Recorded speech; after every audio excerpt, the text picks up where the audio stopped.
the format, right? Like there's 0 increment, so investing 1.5 minutes is Yeah, that's a big call. A choice. Faustino But he's doesn't look saying happy. something. Faustino's saying something.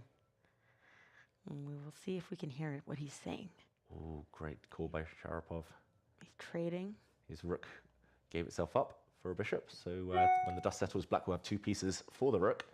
So material is almost level. White has a couple of pawns, though. So just about the black king. If he can get to it, he's going to win this game. If not, then long-term, black might be doing okay with the 2 bishops. It's not going to be easy. Yeah, if you're white, how do you go about taking advantage of having the rook as opposed to, like, how do you overcome the fact that there's 2 extra pieces there? Yeah, I think he probably needs to hit hard and fast, like some kind of attack. This queen trade offer. Look at his face. He's not happy with the developments. Not happy at all. He could have maybe thrown a pawn forward with a check and tried to lure out the black king. This is a great defensive move from Sharapov. He's going to use the bishop as a blockader. Okay, the time disadvantage gets worrying now. And look at Faustino's shake of the head. He's very upset with himself. Bishop f5? Oh, the knight is hanging for now. Oh, yeah. So maybe the knight can move or the bishop can defend it. How's Sharapov's speed? He's maybe looking at knight forks even, but the white queen will be able to dodge with a check. If bishop e6, maybe knight d4? Yeah, I think that's the plan. And here we go. Great call again. Oh. Faustino scratching his head. It's got better. It's got a lot better. Bishop into the e6 square was apparently a big, big mistake from black. We see with the evaluation bar, this knight fork now a bit too slow because the white queen jumps out with the check. Yeah, rook f3 maybe? Yeah, the rook's coming. Oh, now there's a drop back and it's a double attack. The knight is now hanging. Sharapov's blundered. Oh, he almost banged the table there, but he held himself back, Sharapov. But this is also, it's always interesting when they only have a minute. Look at Faustino. Is this a sign that he's like happy and comfortable? Well, he's caught up on time, so that's got to be an advantage for the kid. Yeah. Of course, but a minute left and no increment. There's always a little bit of drama that can happen, but it looks like Faustino's going straight for the checkmate. Yeah, and there we go. And his opponent gives up. That was quick. That was abrupt. His opponent fought really, really well, but... Let's send it. Can we send like a cake or something to Sharapov? Like he needs a little more sweetness in his life now. And in the meantime, it's Min Lei, Vietnamese Grandmaster, against Anastasia Bodnaruk. And, okay, level material, once the queens have just been traded there. Oh, and it's going to be a time scramble. Both of them, less than a minute left. Yeah, she's very good blitz player. I think she might have even won a world title at Blitz. Looks like she's streaming, talking as well. White has a small advantage due to the bishop pair long term. I'm realizing we probably can't speak her language, but For all of our fans out there. She's taking time to speak, even though she has 22 seconds left. Does need to speed up. Pawns are rolling. I love black's position. Oh, wow. But no time. 20 seconds. Min Lei, he was doing very well in a Title Tuesday recently. He was at the very top boards into the final rounds, but he didn't manage to win. Yeah. A couple of moves ago, black did have the opportunity to push forward before the white king stepped over to blockade. Black would have won a piece, but now she's punting some pawns forward. 16 seconds. Was that just a mistake? Like it was just a time mistake? I think G5? so. I think she just dropped the pawn. I think it's panic stations. Yeah. But big threat. Big threat. Might need to be stopped. Maybe the white rook should come back now. Oh, and he's spending a lot of time right now, Min Lei. Oh, he's traded bishops, but now the king's coming. And now the rook can go behind. 10 seconds. Oh, it's not good enough, though. Under 10 seconds. But can she manage to get a draw in time? Maybe. 8 seconds. 7 seconds, 6. Oh, and he's going to keep the pawns on the board. There's no way to trade off the rooks. There's no way to get white's remaining pieces off. It's a totally drawn position. Rook versus rook. Oh, this is the painful part of Title Tuesday with no increment. Min Lei's going to be ruthless here. Bodnaruk fights so hard, but no reward. And Min Lei. Kids 2, senior 0. Let's see, have there been any upsets that we can spot here? It looks like most of the favorites have won. I'm recognizing a lot of names in the top, and we do see that there are a lot of candidates playing today. Caruana, Bluebaum, and Esipenko, all of them trying to get some final points before they're playing the Candidates Tournament next week. Yeah, I love to see it. And why not? Like this, it's a great warm-up, like strong opposition. Title Tuesday. They can throw out some red herrings, play some openings that they definitely won't play in Cyprus. and hope that their future opponents get a bit caught off track there, off guard. But okay, straight into round 2. Absolutely. There's very short breaks, especially when you're playing all the way down to the time scramble. So you just get paired again and again and again. And it is Nihal who won last week's Title Tuesday by managing to flag Grandelius in the final round. And he even apologized on our broadcast because he felt bad for doing that. But that's what it takes to win sometimes. Funny story. I was actually in London on Sunday, and I was just walking on the street. I come out of a shop. I was getting a cheap meal deal, getting my lunch. And then I was like, wait, I recognize that person like, in the distance, 200 meters away. And it was Niels Grandelius. Oh. And I was like waving at him like a madman. He didn't recognize me at all until I was like 2 meters away from him. And we'd just been commentating on his games. Oh. Small world. That is very fun. And Nils, I hope he wasn't too upset because he did do very well. It would have been the first Title Tuesday that he ever won, so it was a little bit heartbreaking. And he was doing so well in that final round. But Nihal in a time scramble is not the player you want to meet. No, exactly. And from a English opening, Nihal now is going to gain a bunch of space. He might be tempted to throw more pawns forward in the center. Black is setting up in almost hedgehog fashion. Most likely at some point just going to put a lot of pawns on the 6th rank. There we see Gelman, and I am from Germany. And Nihal has a bunch of plans he can choose from. He can start building up for a central pawn push. We can start playing even more on the flanks.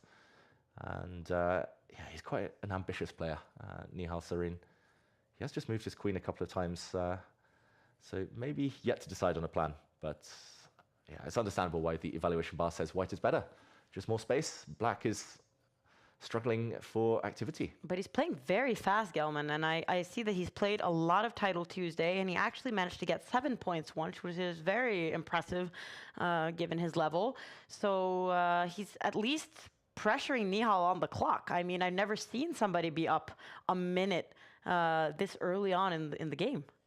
Yeah, maybe he was watching last week when Nihal was always winning or losing with 1 second left on his clock. Yeah. And okay, it's pretty clear what White's plan is now. He wants to break through, power through in the center. He's put his rooks, he's put his queen on these central files, and something is going forward. And what would be Black's plan? Just surviving? retreat, survive. I always admired it when Kasparov used to play these kind of slightly slower positions where open Sicilian, you normally want a full-blooded fight, but you kind of just stay on your first few ranks and later lash out, later break when White's overextended. But for now, the Knights look very stuck. And last week, Nihal was singing a lot during his games. James, do you ever do that? No, I've never been singing during my games. I've more likely been cursing during my games, so... We've seen a lot of that as well on Title Tuesday because the players, they're sitting at home, they're playing in front of a computer. They kind of forget that the world is watching them, and they have said yes to this.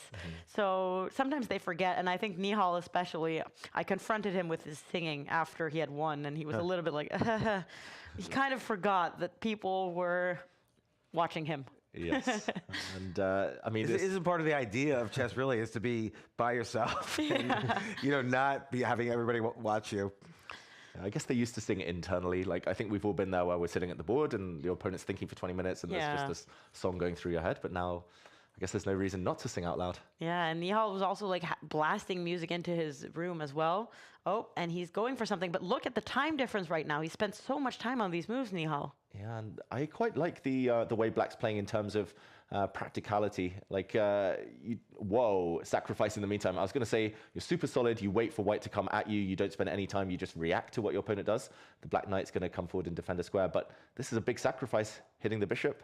And a capture, I guess, is going to be met by a pawn capture, and there's 2 very scary pawns in the center of the board.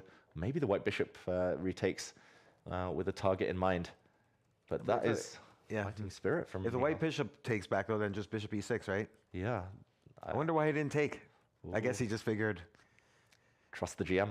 Yeah.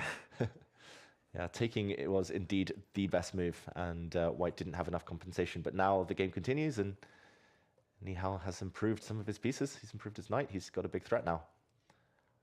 Okay, it's turned. Bishop e6. Oh, no. Not many ways to defend against that one.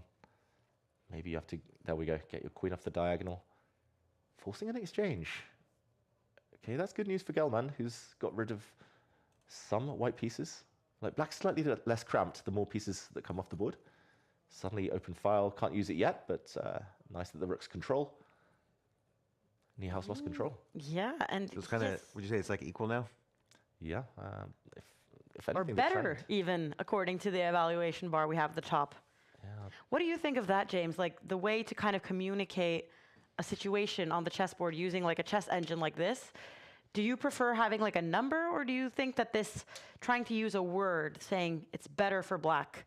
I think the word's better because don't give, if we're watching this for fun, maybe less numbers and information, the more I can feel like I'm engaging with the position instead of just seeing all the lines all the time. And Yeah, it's funny how like people communicate, because now when I go to tournaments, especially maybe teenagers, they'll say, "Oh, I was up 1.8 in that game." Yeah. And I'm like, "But what does that mean? Were you up 1.8 for just one move? Were you consistently and was it only better?" one specific, very complicated move to prove that Yeah. 1.8? Like, how does Exactly. the tree of moves look? Exactly. And does that mean you were like better long term, or just very, very briefly? Like, Massively better. This Exactly. we have to. What is going on here? I don't think it's even tactics. I think long term, Niehaus's king is so open now. His pawns are all isolated.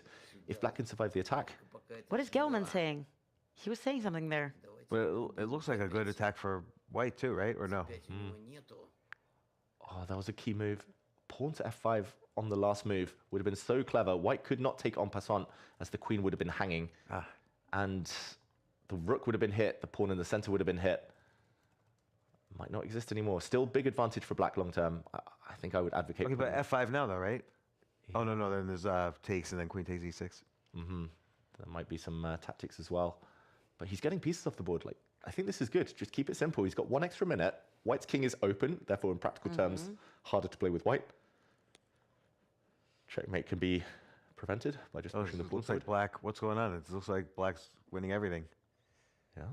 Oh, queen takes pawn check. Oh, queen takes pawn check here. Oh, great move. Great move. Take the pawn. And the white queen is hanging. And, okay. He was thinking about it, Gelman, because otherwise he could have pushed this pawn without pause at all. But this is now he's got to be getting a little bit nervous. He's playing against one of the best players in the entire Title Tuesday field. He's a minute up on the clock. He has a way better position. Yeah, Gelman just looked up at, like, he keeps looking off to the side. That means he's looking at the clock. Yeah. The position has repeated itself. This is the second time we've seen this one. Niehaus doesn't bring his queen back, so he wants to play for a win.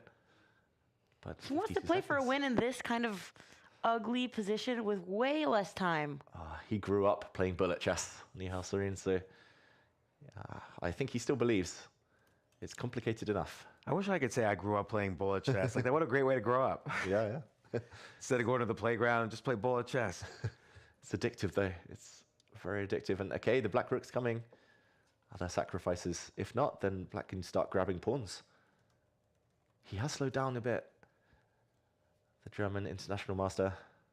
Can he take? Okay, he does safely capture this pawn. But he's spending so much time right now. Niehaus. 30 seconds left for this entire game with so many pieces. And white's just barely clinging on here. Like, the pieces are so clumsy.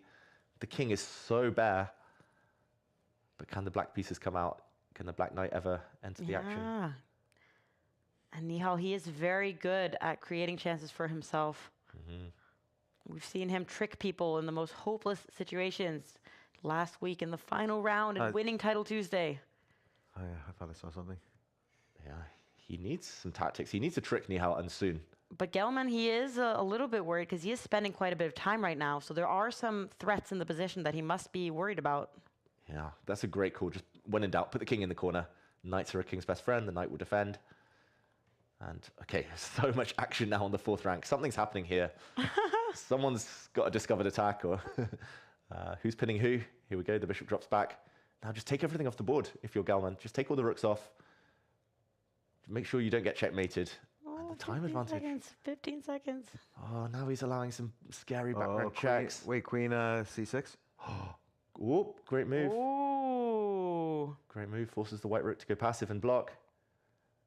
Oh, knight Maybe there's some knight g5 stuff. Yeah, that move is coming. But first, the black queen tries to get in. Watch out, someone's getting checkmated here. 9 seconds for white, 13 seconds for black. Oh. Oh, black's winning again, but not after that move. He gets pinned. He's losing his queen. He's getting checkmated. But 3 seconds for Nihauser and my it's God. mate. Okay, send him cake also. Oh gosh, that is painful to watch. And look at Nihal. Oh. That's 3 Can't for the believe kids this. now. And will it be 4? Denis Lazovic, the youngster, is trying to flag his opponent. Dead loss position for black, but 3 seconds each. 2 seconds. Only one black pawn left. If the knight can get rid of that pawn, white cannot lose. Katsanis just needs to get rid of the pawn. 1 second. Oh, he's risking it here, and no, he gets rid of the pawn. He cannot lose, but it is a draw. Wow. Is that because he ran out of time? He ran out of time, Katsanis, in a totally winning position. The point 1, let's ignore that. He did lose on time, and that is why the game is now drawn. Black doesn't have checkmating material. And we do see that 13-year-old FIDE master Megan has beaten Sam Shanklin, who is usually one of the top guys in the Title Tuesday format. So I think this like youngster theme that we're on here now is going to be very relevant. Yeah, can they keep it up? That's the question. Will we see a teenage winner of the tournament? Are you rooting for the young guys or Never. Never. What are you talking about? By the way, women's candidates. Now that Anna Muzichuk's in there, she's the oldest one in the candidates. That's my That's your player. pick? That's my pick. Yeah. Wow, she's the oldest one. She's my age. That's And she crushed it in Norway chess last year. So I was watching her games from the front row. And yeah, there is this trend as well in sports, as well as chess, like where the last minute entrant feels no pressure. They come in, they're like, I wasn't even meant to be here, nothing to lose, super fresh. I think she might be one of the favorites now. That could be. Anna Muzichuk. It's like Denmark in the European Championships football back in '92. They qualified through the back door and won the whole Euros. Okay, in the meantime, by transposition, a Sicilian dragon, accelerated dragon. And this is a well-known line where black tries to force a draw. If the knight had come back, the queen could have come back into the center. But instead, black has given white double pawns, long-term weakness at the cost of parting with his beautiful dark-squared bishop. So white often puts a bishop on this square and says to black, you shall not castle. But long-term black has all the advantages due to these weaknesses. How would you define your style, James? Would you take the white side where you have to be a bit more dynamic, or would you take black where long-term positional, you have something to play against? Just me personally, I would take white and try to draw. Okay. Yeah, it's probably very hard if you're white to lose this if you're like a great player. So, I mean, I'm not a great player, I'm saying for these guys. And then you kind of can see which direction you want to go after making more moves. Yeah. But what about you guys? I tend to find myself on the black side of these things. The older I get, the more obsessed with like pawn structure I am, and I just hate playing with weaknesses. Even if, long-term bishop pair, decent solidity in the center. I just find these high responsibility positions with white when you have wrecked pawns like this. But Hans Niemann really likes his bishop pair. Yeah. How about yourself, Maud? I've played both sides of this kind of line, but I personally have not taken that knight with my bishop. Yeah. So I didn't go for this. But then what would you do? Like a6, b5 kind of stuff? Or like how would you break down the pawns? Yeah, I feel like, but that's why I don't like playing this opening anymore, because I feel like I just sit around and I'm kind of waiting for them to make a mistake, which is not the most fun way to play chess at all. Yeah. So I try to not steer into this opening with black anymore, is my take. And in the meantime, standoff between the queens. I don't think either side really wants to capture on their opponent's terms. If black ever captures, white's pawn structure straightens itself out. If white ever captures, black's rook enters a nice square. Yeah, what's the plan? What would you do here? Like g4 type? Or I guess here you can't, but... Yeah, not yet, but maybe at some point for white. I think black might try to repurpose the bishop at some point, come round and hit this pawn. Delchenko, the international master from Russia, he is playing very fast, and he has a personal best of 8 points in Title Tuesday, which is quite a lot. It got him to a 24th place. And then Hans Niemann, of course, has gotten lots of points, has done very well, but he hasn't won a Title Tuesday since they redid the format to not include increment. So he's still hunting down that victory. Yeah, And he'll Could get be his one. day. Yeah. He'll get one eventually. He's always up there, but not quite putting it together. And here we go. The black bishop is coming round.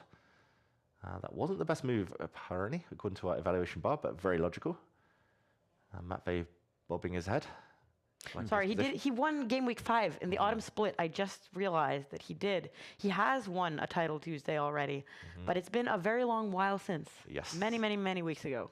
Yeah, many months ago. And When does the documentary come out? I think it's April 7th. April 7th? not long. Is Magnus looking forward to that? No comment. I think like the world of chess is looking forward to it because it always kind of brings a lot of attention and enthusiasm, and it's going to be fun that the two of them, they're playing in this Grenke freestyle tournament just around that time, the days before. They're both going to be there. I feel like we need some kind of rivalries in chess to kind of create an interest beyond the chessboard. So in that sense, I think it'll bring a lot of eyes, but if Magnus wants those eyes, he already has a lot of attention. But you're right. Like I think chess is like a history of rivalries going all the way back to, let's say, Morphy, Staunton, Steinitz, Tarish. So the history of chess is defined by these rivalries. I'm just curious whether we'll find out anything new. Like, I mean, it's so long ago now that the whole St. Louis incident happened. But we'll see. I think Hans would love this to become a long-term rivalry, but you have to start by winning these tournaments. Here we go. His position suddenly looks great, Hans Niemann. Trio of pawns in the center, straightened out as well. All the space. The bishop pair. Bishop pair. I mean, any of these pawns could push forward at any moment. Black is super passive. I really think Galchenko kind of panicked when he traded off the queens. No reason to rush. Well, it's bishop f4 though, right? He had to. Yeah, he could have gone away though. He could have run. Okay, and he's going to try and build up maybe on the c file. Hans Niemann says no. You shall not have time. Trades off. Yeah, this is awkward for black now. This pin. Is g4, g5 in the air? The pawn was coming, so the black king steps out. I guess it's still in the air. Still in the air. Doesn't need to rush. He's going around with his bishop to this diagonal. Very awkward. The black rooks don't have so many nice squares. It's always annoying when there's like a bishop pair close to the rooks. And look at Niemann. He's yawning. It's early in the morning for him, but it's also just that he feels really comfortable in this situation, I think. Yeah. And there we go. White pushes even further forward, puts the black rook on a really passive square. d6. Oh, yeah. It's now the time to push forward. I guess the black knight would move out the way and hope to contain the energy in the white position. Maybe he's going to do that anyway, bring the knight round to an outpost. And then maybe g4. Yeah. Are you experiencing any jet lag, James, from making the trip here? Not really, no. I've mostly been actually keeping a U.S. time zone schedule. Okay. So. Good morning to you. Yes. Yeah, chess players are always, nocturnal anyway. Type B, yeah. Type B. Okay. Both sides maneuvering around, building up. Big threat. Knight fork.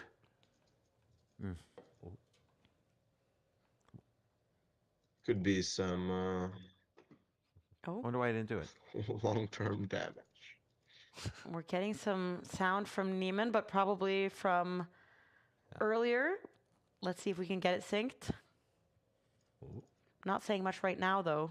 Right now, he's very concentrated. Yeah, but he's lost the advantage of the two bishops. He's trying to push forward with his pawns. Now, a couple of questions. If black hits the rook, does he win this central pawn? Or does he just take here and just go super passive, defend his only weakness? And is that enough to make a draw? Opposite color bishops. Yeah, it's probably going to be flag fest. Flag Flag fest. fest. Great party, flag fest. In the meantime, don't take that pawn. There would have been a checkmate on the back rank. Hans Niemann gives up a rook for bishop to break through, gets a pawn in return. And, okay, very strong pawn in return. I like that decision. Gives a check. Playing for the win. Can Galchenko get the rooks off? Oh, rook takes pawn, though? Oh, no, you can't do that. Yeah. Oh, marching the pawn forward. Not yet, but now. Rook takes pawn. And, that's a blunder. There's a bishop check. Oh. Bishop check would have forced black to give up the rook for bishop. because this would have ended in see that. checkmate. Wow. He would have been a clear pawn up, and he's just blundered. Oh, he blundered his bishop from behind. There would have been some nasty checks as well. Ay, ay, ay. Mistakes being made from both sides right now. Oh, he's hung his bishop anyway, Hans Niemann. Oh, he looks shocked. Does he react? Delayed reaction there, but... Oh, and he gives up. Oh. Wow. Okay, the battle of the two youngsters. Hans Niemann doesn't come out on top. Oh, I was keeping an eye on his reaction to see if that was something we need to add to our opening sequence here in the Title Tuesday broadcast. We have all this like people hammering the tables and reacting to their blunders, but it was more of like a shocked reaction by Niemann there. Yeah, no chairs were thrown, no mouse damage. In the meantime, Nihal Sarin looks like he's doing the business again, but no time. He's currently 2 knights up. As long as he doesn't get checkmated, he's about to win. Knights defend well. Yeah, very odd. Hans Niemann's normally very kind of blunder. Well, he very rarely blunders. Blunder-free zone, Hans Niemann's chess. But in the meantime, fork down, a rook drops off, and Nihal Sarin gets the win. Another win there from Nihal. Faustino also on a perfect 3 out of 3. A whole squad of Indian youngsters at the very top of the scoreboards here. And let's see, how are the candidates doing? Can we see any of them? Yesipenko. Error there from Caruana. He stalemated his opponent. His opponent had 0.2 seconds left. Oh now, my god. Nihal's another one with like 3,300 rating here, but it's not quite, I don't even know if he's 2,700 classical. Like He's very much better. Like I feel like he's not playing as much classical chess as he is playing online. Like he's doing this every single week. He is here in the Title Tuesday, and I also feel like that's the nice thing with Title Tuesday, that it kind of gives everyone an opportunity to face the top players on a regular basis, especially when there are big distances and you can't necessarily travel around as easily in the world we have right now. So yeah, Nihal's rating classical over the board needs to catch up to his real level. And in the meantime, we have Yakubov against Faustino here, 2 of the players with a perfect score of 3 points. And this guy, he won the Olympiad a couple years ago, right? Yeah, with Uzbekistan, and he was 1 game away from qualifying for the candidates during the World Cup. It was funny at the World Cup, there were 2 Uzbeks against each other in the semi-finals. It was Sindarov who triumphed, and then Yakubov also lost the 3rd place playoff, which would have given him that golden ticket. He's improved a lot in the last 2-3 years alone, but okay, it's going to be fun to see. Interesting start to this game. It transposes to the semi-Slav, where White gives up the bishop pair very early on, but White is quick to break in the center if he wants. And Black is slightly behind in development. Still needs 1 more move now to get castled, and changing the pawn structure, Yakubov. And we see that Norwegian Håvard Haug, who is very talented, super young guy. He's playing against Wesley So. We had him here in the Take They Take offices not that long ago, and he is like a speed demon. And he is playing like 1-minute games blind, 30-second games blind. Yeah, it's amazing to watch. Wesley So is the one player I wish was in the candidates. It's like, that would be, if I could pick any player that's not in the candidates, be in the candidates, it would be Wesley. Okay. Like, you know, I think his highest rating was something like the 6th or 7th highest in the history of chess. And people don't really kind of give him that credit, I feel, a lot of the time. And we haven't seen him play as much like the last years. Like he used to play a lot of these Champions Chess Tour tournaments, and then he hasn't been playing as much online. He used to be like one of the few guys who would be able to beat Magnus in a match because he's so solid and he never really loses many games. But it's very fun to see that he's participating today in the Title Tuesday. I know he hasn't always made a priority out of this tournament, but now he's getting ready to step it up and qualify for the Esports World Cup. Yeah, and he's going to be at Norway Chess, so maybe you'll see him there, James, in action. Yeah. Wesley So. In the meantime, in this game, Yakubov went for the Carlsbad pawn structure, and he launched the minority attack, meaning this pawn going forward, trading off. It's 2 versus 3 on that side of the board, but now Black has a isolated pawn, and okay, I'm going to put everyone on the spot again. Which side would we pick? Bishop pair for Black, or backward pawn to stare at for White? I feel like with the bishop on g7, I almost like Black, because if you're going to get c5 it eventually and put pressure on the diagonal. Or he'll move the knight, and now c5 also. Not here, but you could do knight takes, queen takes, c5, and then there's play on the diagonal, although you get the isolated pawn. Yeah, tactics there. Maybe that's what we'll see from Faustino. Maybe the white queen can kind of zigzag back and pin that pawn if the variation plays out. I didn't see that. But yeah, I mean, it's interesting because I think the whole position kind of depends on one tempo. Like if black can break out, black is more than fine. But if not, then black might be suffering long term. Interesting. I think Jacobo playing quickly and playing this type of pawn structure means he's showing a lot of respect to Faustino. He wants to take the tactics out, make it really positional. And Faustino has a lot of fans among our viewers, as always, and we can see that some of our viewers, they are rooting for him. And he is one of the players that has like the most eyes on him in the world of chess because he was expected to become the youngest grandmaster ever. Narrowly didn't make that final norm, but it's just a matter of time until he's going to be in the top, I think. Yeah, just his whole demeanor, his professionalism.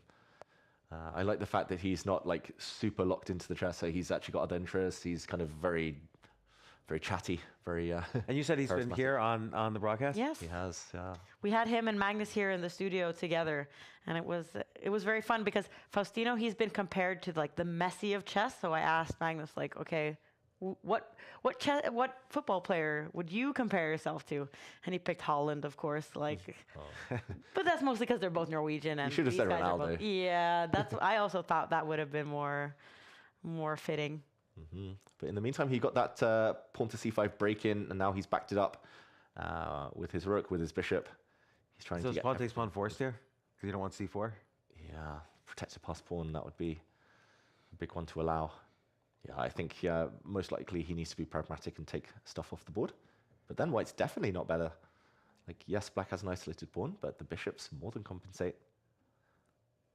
Okay, Faustino. Will his army of fans be happy? The white rook dodges. And lots of choice here for black. No threats on the white side. He hits the white rook. What do you make of the lack of increment, James, as a format? I think it favors the kids. Like, but you know, I saw Magnus once say something very interesting, which is there shouldn't be an increment. Chess should be a punishing game. Like, it should be hard. Like, don't give any extra advantage to anybody just because if they're good at increment or not. Like, it should punish you if you don't think faster. Yeah, you got to move fast, got to trust yourself. But I mean, when I grew up, there's no increment, and I guess those wooden clocks. Yeah, the wooden clocks. And back on the ICC, I also felt like 5+0 was like, that was the default. There only was 5+0. Yeah. There, I mean, you could do 1 and 0, but there was no real increment at the time. Yeah, so some of the older players are used to it. Hikaru, I think, really loves the lack of increment, for example. But okay, in the meantime, looks like Faustino's been moving things in his favor. The queen, I'm not such a fan of her being in the corner. I guess that's the only way she wouldn't get hit by the black rook again. And Bishop g7 though, yeah, and knight d4. The attack will get blocked. I wonder. You know, there is a lot of evidence, by the way, that the kids think faster. You know, that's why the average peak age for a mathematician is 25 years old. So after that, you don't That's really depressing. publish your best work. But for a historian or a writer, it's more like 60 years old. Yeah. So because then you're better at like extracting wisdom from the patterns you see and so on. But you know, the computer now with chess gives you a lot of the wisdom. It kind of shows you, oh, you know, these are the ideas. Yeah, I feel like when I'm playing as young players, I'm always trying to think like, okay, I have more experience than them. Surely that must count for something. But it kind of requires you to get into a situation where experience is like an advantage. And since there's so many possibilities, I feel like, oh, what is this expression from Faustino? You're doing a copy about something. The position's fine. Maybe you're just regressing, passing the bishop back. It just looks kind of dodge now, right? Yeah, it just looks very clearly symmetric. Black slightly more active with the queen, now with the rook. Black is the one who can pull the trigger and kind of take pieces off the board and say draw. But yeah, it does look like not the most thrilling position right now. I think another thing with the young players, I've worked with quite a lot of them, coached some of them.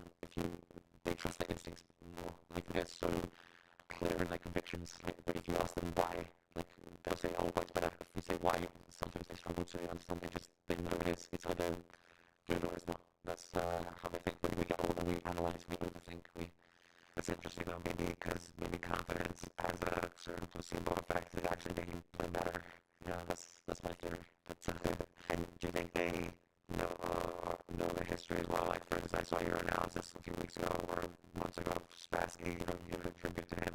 And do you think they know they study Spassky's games or Petrosian's games, or is that really done? I think some of the best ones do. Some of the best youngsters. They should learn from Magnus, study history. This game's physically had to have drawn in the meantime. I'm always a big fan of the youngsters who know think about the past, because then they have a lot of lessons to draw on. This is the most drawn position we've seen in ages in the main draw. But would any of these guys go for flagging? Nope, we got the answer already. They repeated the position 3 times. So we can jump into another game. And it is another young Indian superstar playing against Bortnick, who we've also had here in the Take studios. James, we've had so many talented chess players, and now you're here as well. I played Bortnick about a year ago at the Marshall Chess Club. How'd that go? He won. I guess he would have probably started that sentence differently had you won the game. Exactly. I crushed Bortnick.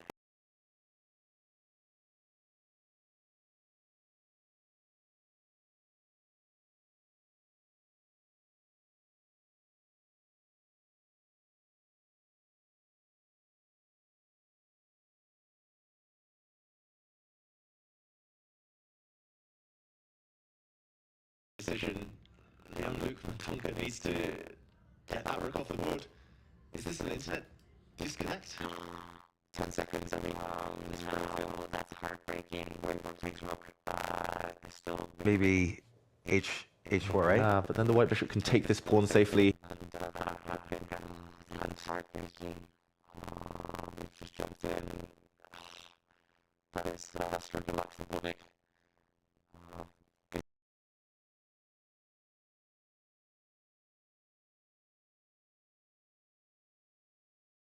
Games going on in this final 4th round before the players have a short break. Let's see the final seconds here for Matsulu, who's playing against Galchenko, who we watched earlier.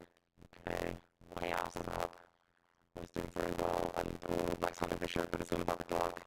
The Black Queen's coming in from behind, 6 seconds each. Here's that wonder. He's pre-moving with the Queen.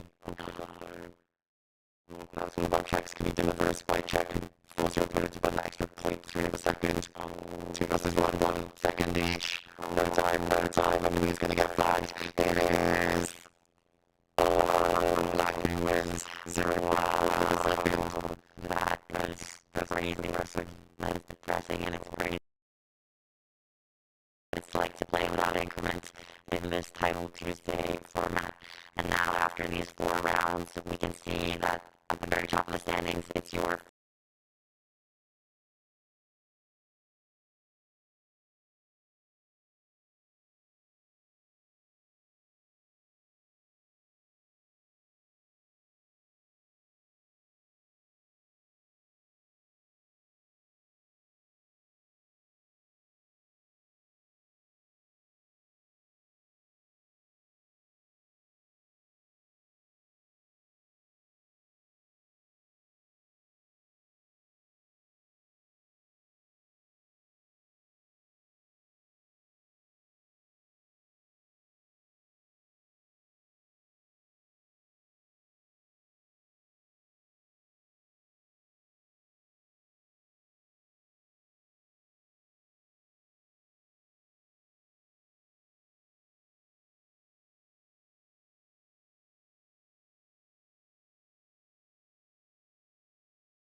Vad Haug is doing an amazing job. Does have 3 points and had to just play against Wesley, so that was tough for him. But Norway's doing well. Sorry, England.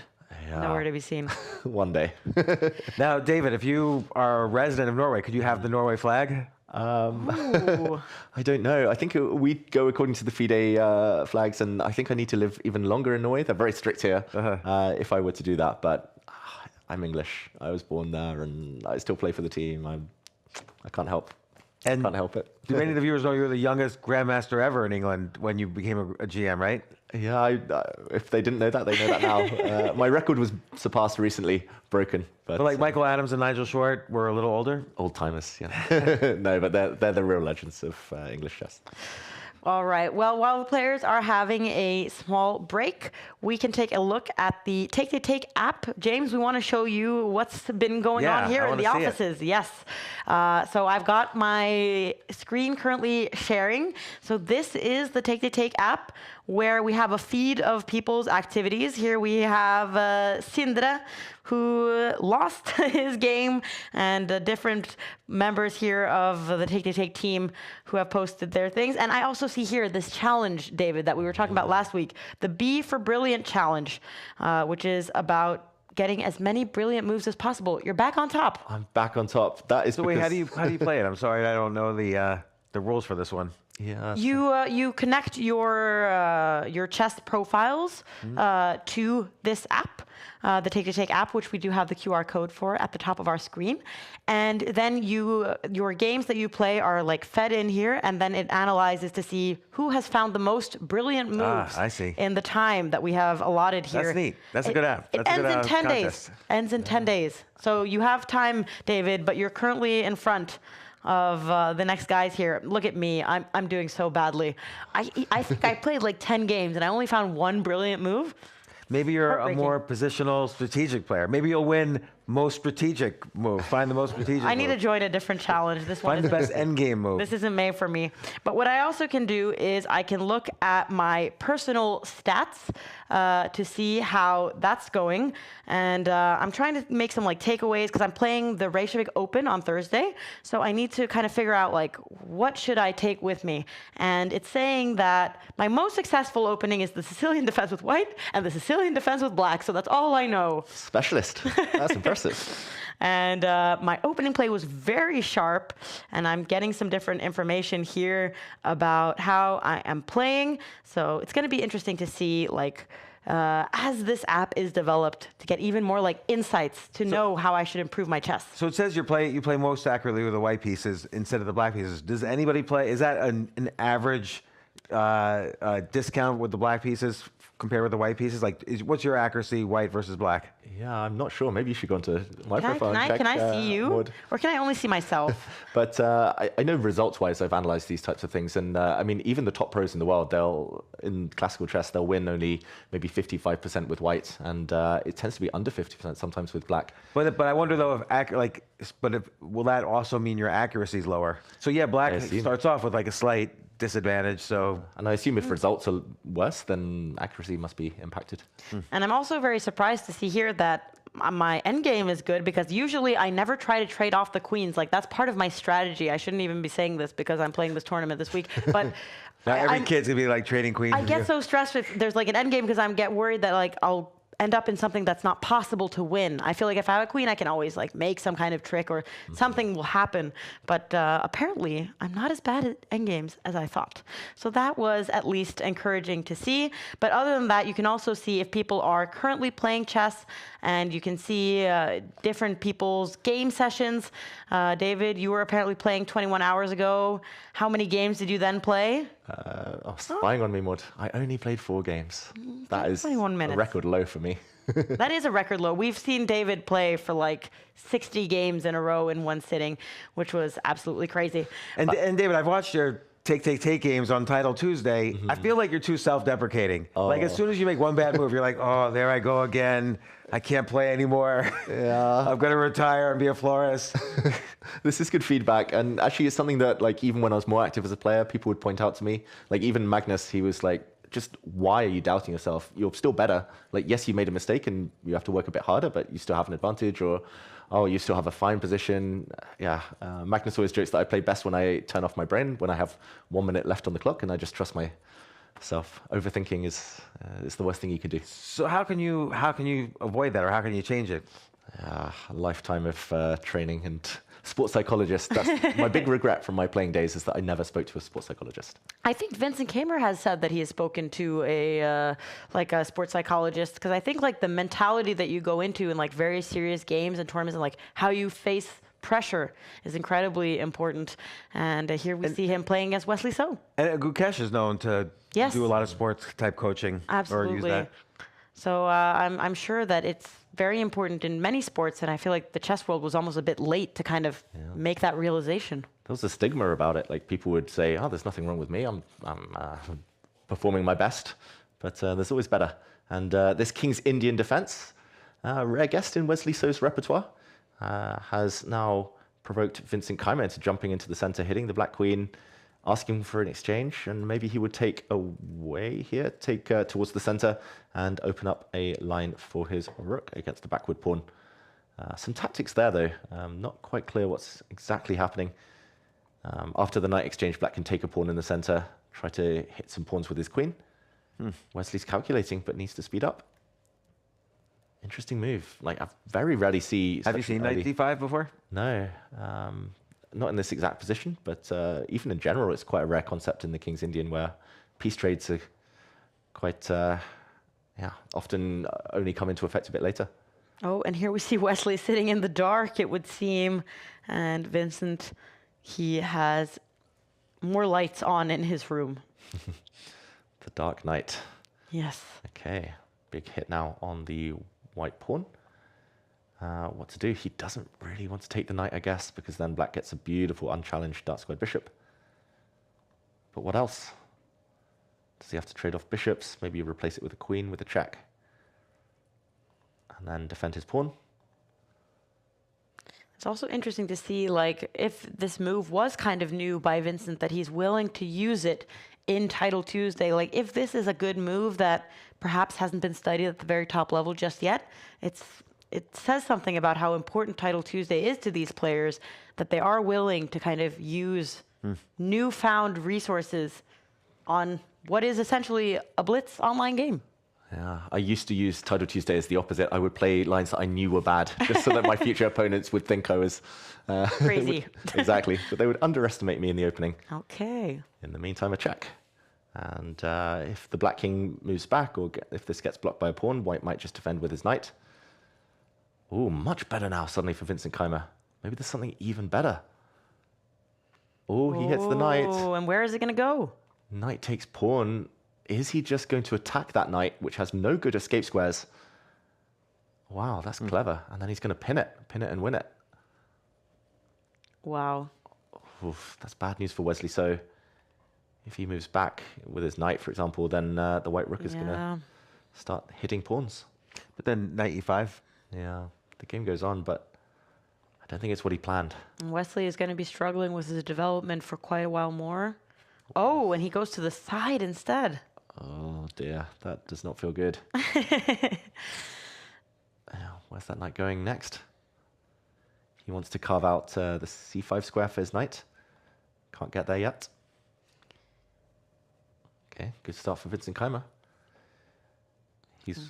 He's one of those who's going to be looking at the candidates being like, oh, it should have been me. Yeah, I'm always wondering, now that Matthias Bluebaum has qualified, I mean, Vincent, who's also from Germany, I know that there are rumors that a lot of the German players are supporting Bluebaum, of course, but Keimer, he was a second for Gukesh in the previous World Championship match.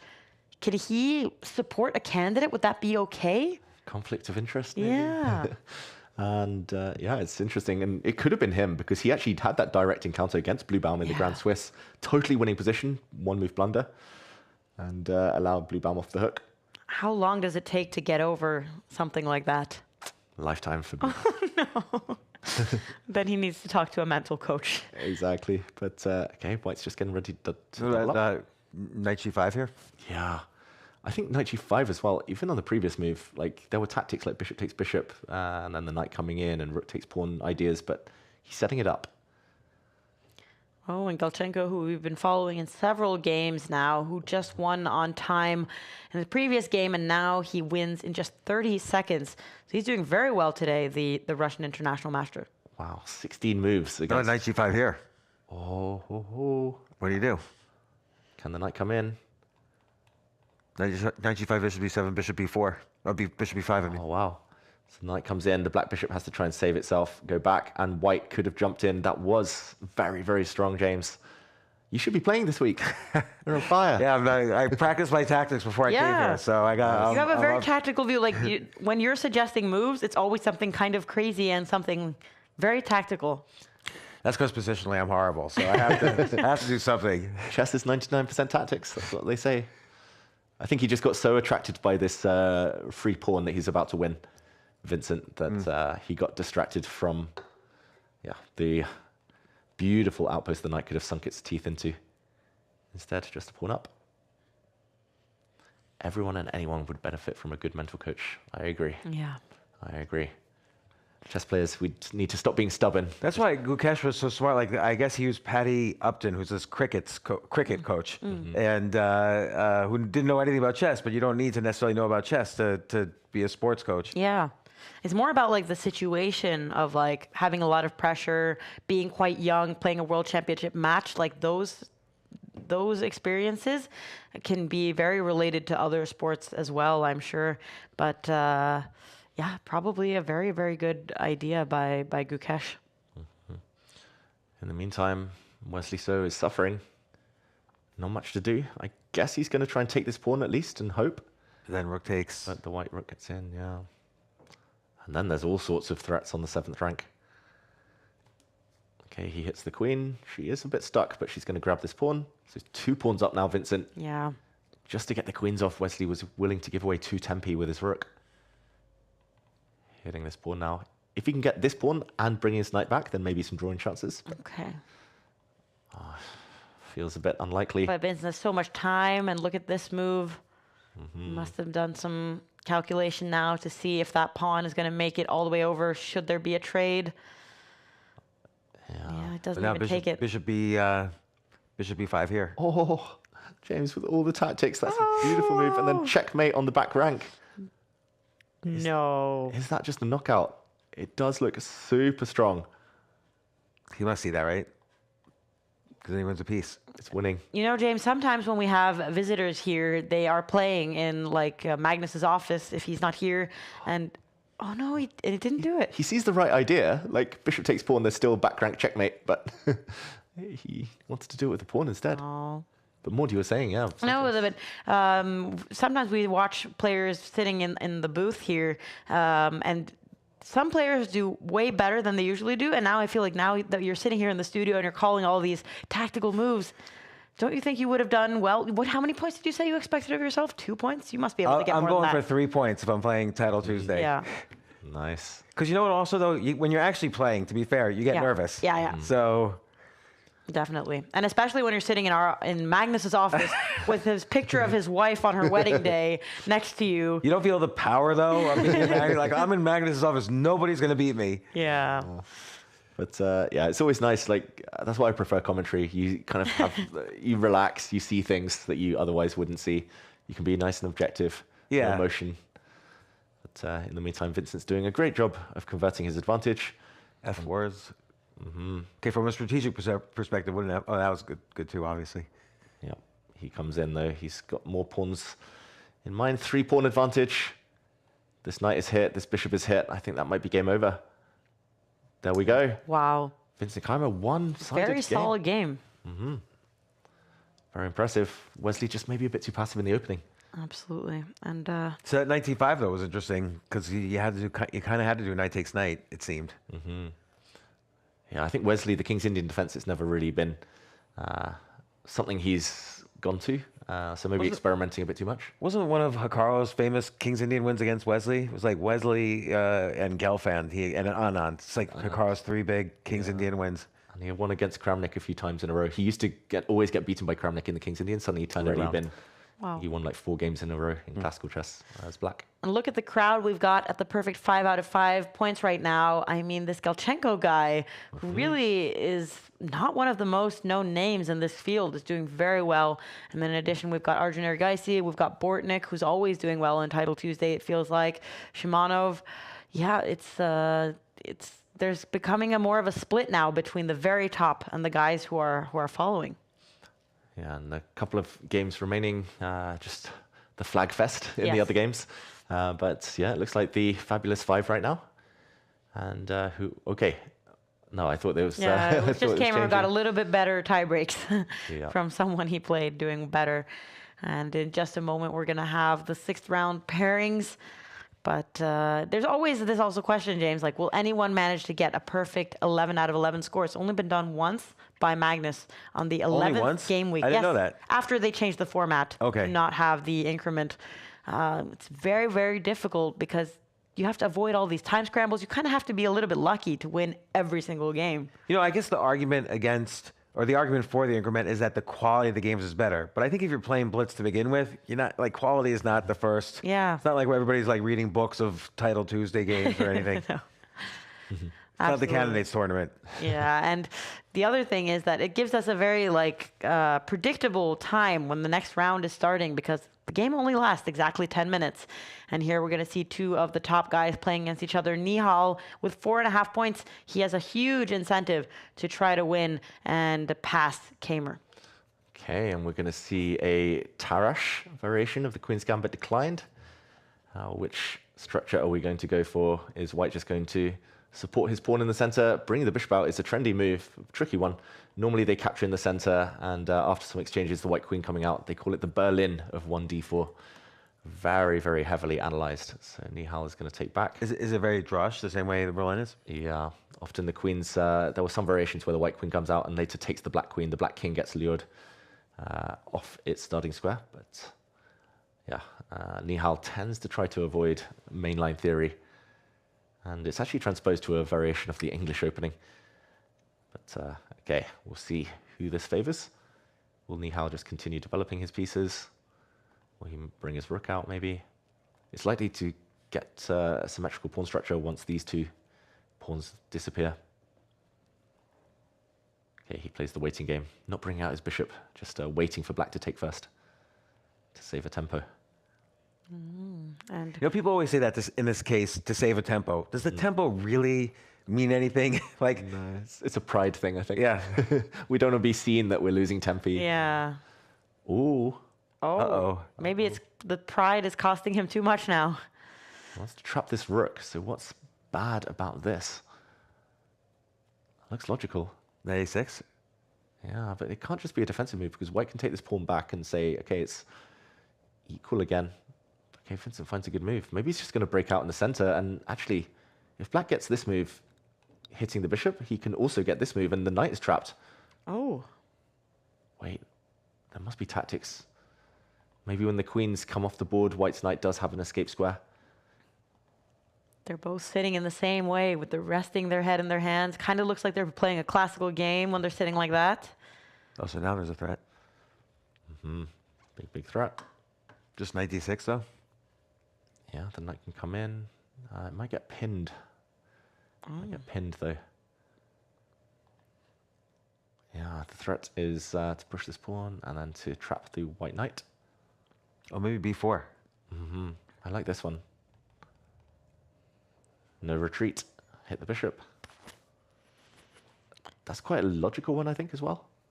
How come sometimes it doesn't show the video of them? Like, do they turn it off to go to sneeze or something? No, it's just like the feed because we do have the video of possibly 400 players. So it's just really like a technical limitation. They have to have the cameras on at all times. I see. So these cameras are originally used. They weren't originally broadcasted to anyone either. It was just for the people who are hosting the Title Tuesday tournament, the refs, so to say, to see that no one else is in the room with them, and they had to share their sound so that they could tell that nobody was giving them any moves. Really, it was an anti-cheating measure, and then we've been able to use these pictures as well for the broadcast, which I feel like that made it harder to play in Title Tuesday because now you got to buy all these cameras. Like how many? Then you got to set it up technically You need correctly. to have 2 cameras. Yeah, you need to have an extra camera that you scan with your phone, QR code, and then you set it up like behind you somewhere. So yeah, they take anti-cheating very seriously. So I don't think you'd be able to use Deep Blue in this tournament without getting caught. I'm innocent for 34 years now, so. When was the first time you admitted that to someone? I wrote it in New in Chess actually about a couple years ago. Okay. So until then, it was a deep secret. Wow. I thought this was like an exclusive that we were getting here Yeah, in Title same. Tuesday. Okay. Very interesting position. Like a lot of pieces concentrated on the queen side. This bishop can be captured at any moment. No rush though. Slightly annoying pin. But it's interesting that like the views on cheating have kind of changed like their definition, because when I was younger, it was also normal, like if people had siblings, like the people would share an account. And now, like in this day and age, that would not be okay. And playing with a computer, obviously not okay. So it's gotten quite serious. Oh, we're hearing some sounds from Nihal, So just who's the yawn. usually singing. What is he saying? Oh, He had some reaction there. very sharp ears to catch that. In the meantime, Vincent, it feels like he might have overextended. Like there's a lot of holes in the black camp. Like especially when pieces come off. The one thing he doesn't want to do is to push his pawn forward to break the pin, but he might have to a bit later. Bishop pair, we keep talking about it. Would you ever consider like F3 here? Tactics, yes. Yeah, it's very interesting, pawn to F3, taking advantage of this pin, trying to open up the rook. Okay, I'm going to challenge you, James, to find a positional move at some point in this game. That's hard You've for me. proven Well, yourself. We can see. You've proven yourself in the tactics department. He's going to challenge the rooks. Yeah, that just rook D1. Yeah. I would go for. There we go. If there's a positional move, maybe H3. I don't know. I do get, I've been kind of a coach slut almost. Like I've gone from coach to coach to coach, and everybody does say, look, you have to find positional moves. Like you have, it's better just to get in a good position and then play positionally. But It's less risky. yeah, it's picking the moments tactics. I wish they existed in every position, but it's just Yeah. it's kind of 2-3 moves a game. You might get that opportunity. Oh, he is Okay. willing to give up the bishop pair, it seems like. Oh, no, but he's threatening another bishop as well. Okay. Because otherwise, yeah, black would snap this off in a heartbeat. And big threat of a pin as well. The bishop saves itself first. Now what's Nihal going to do with his piece? It's not so obvious that white's advantage is long term here. Black's got a beautiful square for the knight later. And both of them have spent quite a bit of time in this middle game phase. Oh, and he does advance all the way with his knight. Yeah, no rush to take this. Normally, I think you want to wait as long as possible. Or F4. Oh, F4. Taking advantage of the pawn needing to defend its knight, but H3, giving the king some luft, some air. Makes a lot of sense. So you bet F4 there, well, though. Yeah, James, you're spotting all the tactics today. F4 there would have been a great move. I'm going to be a candidate next week, so. We'll see you, when one of the players withdraws, you're Yeah, flying out to Cyprus.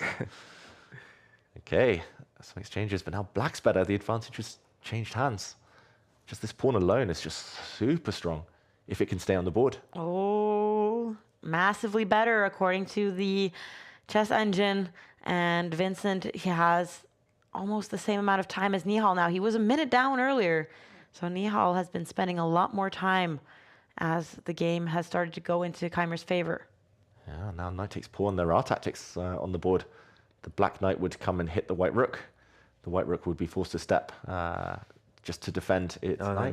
knight E4 then? No, I can't do that. Yeah, maybe knight e4, but also just a pin on the D line. Oh, we're going to see this, and Nihal gives up the exchange. Desperation. And another pawn. Neiman is back on track. He's at 5 out of 6 points now. He has managed to make a comeback after his loss that we did see here on our screen. Vincent's a huge favorite with the time situation. Rooks are so easy to move around in a time scramble. Yeah, Nihal spending so much time into this position here. Surely has squandered a lot of his chances. Okay, he's pawn hunting though. I don't like what Vincent Keimer did. Like, why allow an exchange on this square? Like, the bishop was a decent piece. The knight wasn't amazing. Now he's got isolated pawns. Has he become too fixated on the clock, Vincent? Maybe, but maybe that's How just a come great black strategy. never goes for the rook takes a3? Yeah, I think he's waiting for the right moment. But yeah, his rook was too passive. I agree. He should have done that 7-8 moves ago. In the meantime, black is now apparently winning. If the white bishop ever moves, the rook is getting in. Oh. White is just totally stuck.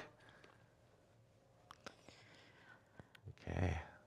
But still, they're both down to almost 30 seconds. Mm-hmm. Could be a time scramble, but now this rook is trying to get through and get grab of the pawn in front of the king. That seems like it almost. Yeah. Yeah. It's almost like a Sudoku puzzle, how to get that rook in the correct position. Exactly. The white king is just defenseless. Oh, Oh, wait. How there is he a getting miracle out? draw? What? Oh, wow. And they repeat the position. wait, What was could going he on? not get out of that? What? King h7? I don't understand. Me neither. Yeah. Why wouldn't you just get out of that check? Maybe stepping to this Oh, square. and rook takes pawn maybe? Yeah. Yeah, and then move the king forward on the But next king check. h6, rook h8, and then king g7. Yeah. He had a way out. Wow.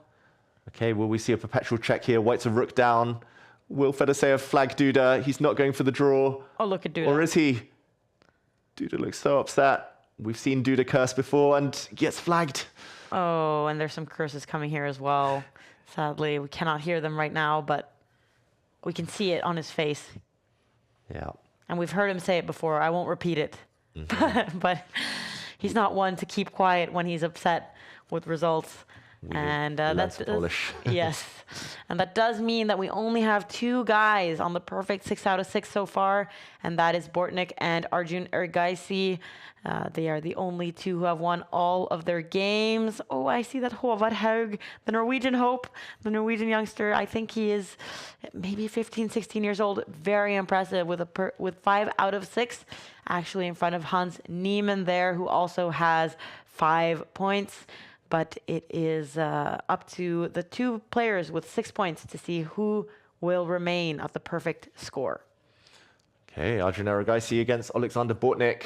We see a d4 opening and interesting invitation asking Arjun here just to step forward and take the center. We could have seen a Pietz or a Philidor defense. Or maybe we'll still see that. And yeah, interesting. Both players playing very flexible stuff in the opening. Looks like a Philidor is incoming if white and black both step forward. There we go. Bortnik's got such a well-defined opening repertoire. Like, he's got a blitz repertoire that he knows inside out. This is, yeah. Back in the day when I was playing actively, this was frowned upon for black. It's just a bit passive, not too ambitious, but now it's regarded as a good way to keep all the pieces on the board and to actually play for a win. And Eric, What would guys, you do as black? Like, what's the strategy? Yeah, to expand on the queen side, I think there's 2 plans. If white tries to stop any expansion, then black fixes the queen side, takes off the pawns in the center and gets a nice strong knight on the c5 square. If not, then black often slowly advances. And here we go. We might see that plan. There's 2 ideas And here. do you agree with the computer seems to like this because of the like computer seems to always favor space. And so do you agree with what the computer says here? I rarely disagree with the computer these days. But yeah, I think it's required to go a bit deeper, to dig very deeply into this type of position to understand the plans. First time I ever had this with white was at my first ever British Championship. I was about 9 or 10 years old, and I got this position. I was like, what's white supposed to do? Like, what's the plan? It's just very slow. And what is white's position. plan, actually? Yeah, it's a good point. Still to this day, I struggle. I have no idea. Yeah. I think This is this- the funny thing about space is that you get the goal of space, but then what do you do with it? It's hard to really figure out what to do. Exactly. I also feel like it's easier to kind of use space if you've traded off some of the pieces so that you kind of get some access to kind of put your pieces on good squares in the middle. Right now, it's like there's just so many pawns left. Like, where are they going to advance these pieces? But Arjun playing very quickly so far, at least. I mean, when you have a lot of space, at least you can make quick moves. because you can just you have so many places to put your pieces. So many options. Yeah, the cramped side tends to have fewer alternatives. And here we go. This is one of the main plans. The knight comes to a semi-stable square. Put some pressure on the center here on white's pawn. And you're going to try to do bishop e6 just to trade some pieces? Trade some pieces, alleviate the space problem. Maybe a rook in the center as well will add pressure. Yeah, it's very flexible for black, but Arjun's slowed down for the first time now. Often white tries to set up or prepare this pawn break at the right moment. I'm not sure exactly when that is though. Is that a thing now? E5 now? Yeah, definitely. Oh, I guess so. Why trade the e5 or e4 for d6? You could argue that they're kind of as weak as each other, but yeah, why not build up first? All white's pieces look so beautiful, but where to go? Black does play that move you mentioned, getting rid of the bishops. Maybe the bishop should drop back, not sure. There we go. Keeps the pieces on the board. And okay. I would kind of be scared here for white, actually. Like, it feels like white's goal is to just hold on to this space, and black could just keep poking. I agree. And okay, that's why he tries to change the pace of the game, Arjun. He does trade off these central pawns, so their tactics. This is very awkward for black. But maybe he can just sidestep with his queen at some point. Maybe just back up his knight with his other knight. Yeah, this type of position is so nuanced. Like in a classical game, you would argue that maybe it's slightly easier to be white, but in blitz, it's quite high responsibility. Bortnik, every time I watch him, he's down at like 1 minute, and then he suddenly levels up and speeds up and becomes a real demon.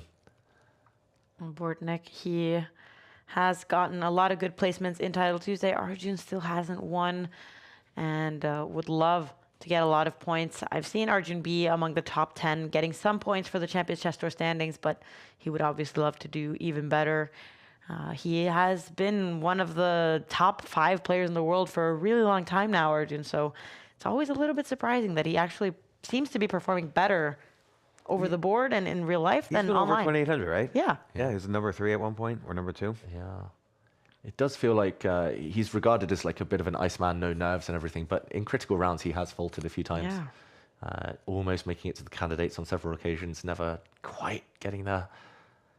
And okay, big threat for the first time in the game. Bishop takes knight, due to the pin. How to guard against that? Ooh. Not many great squares for the knight to move to.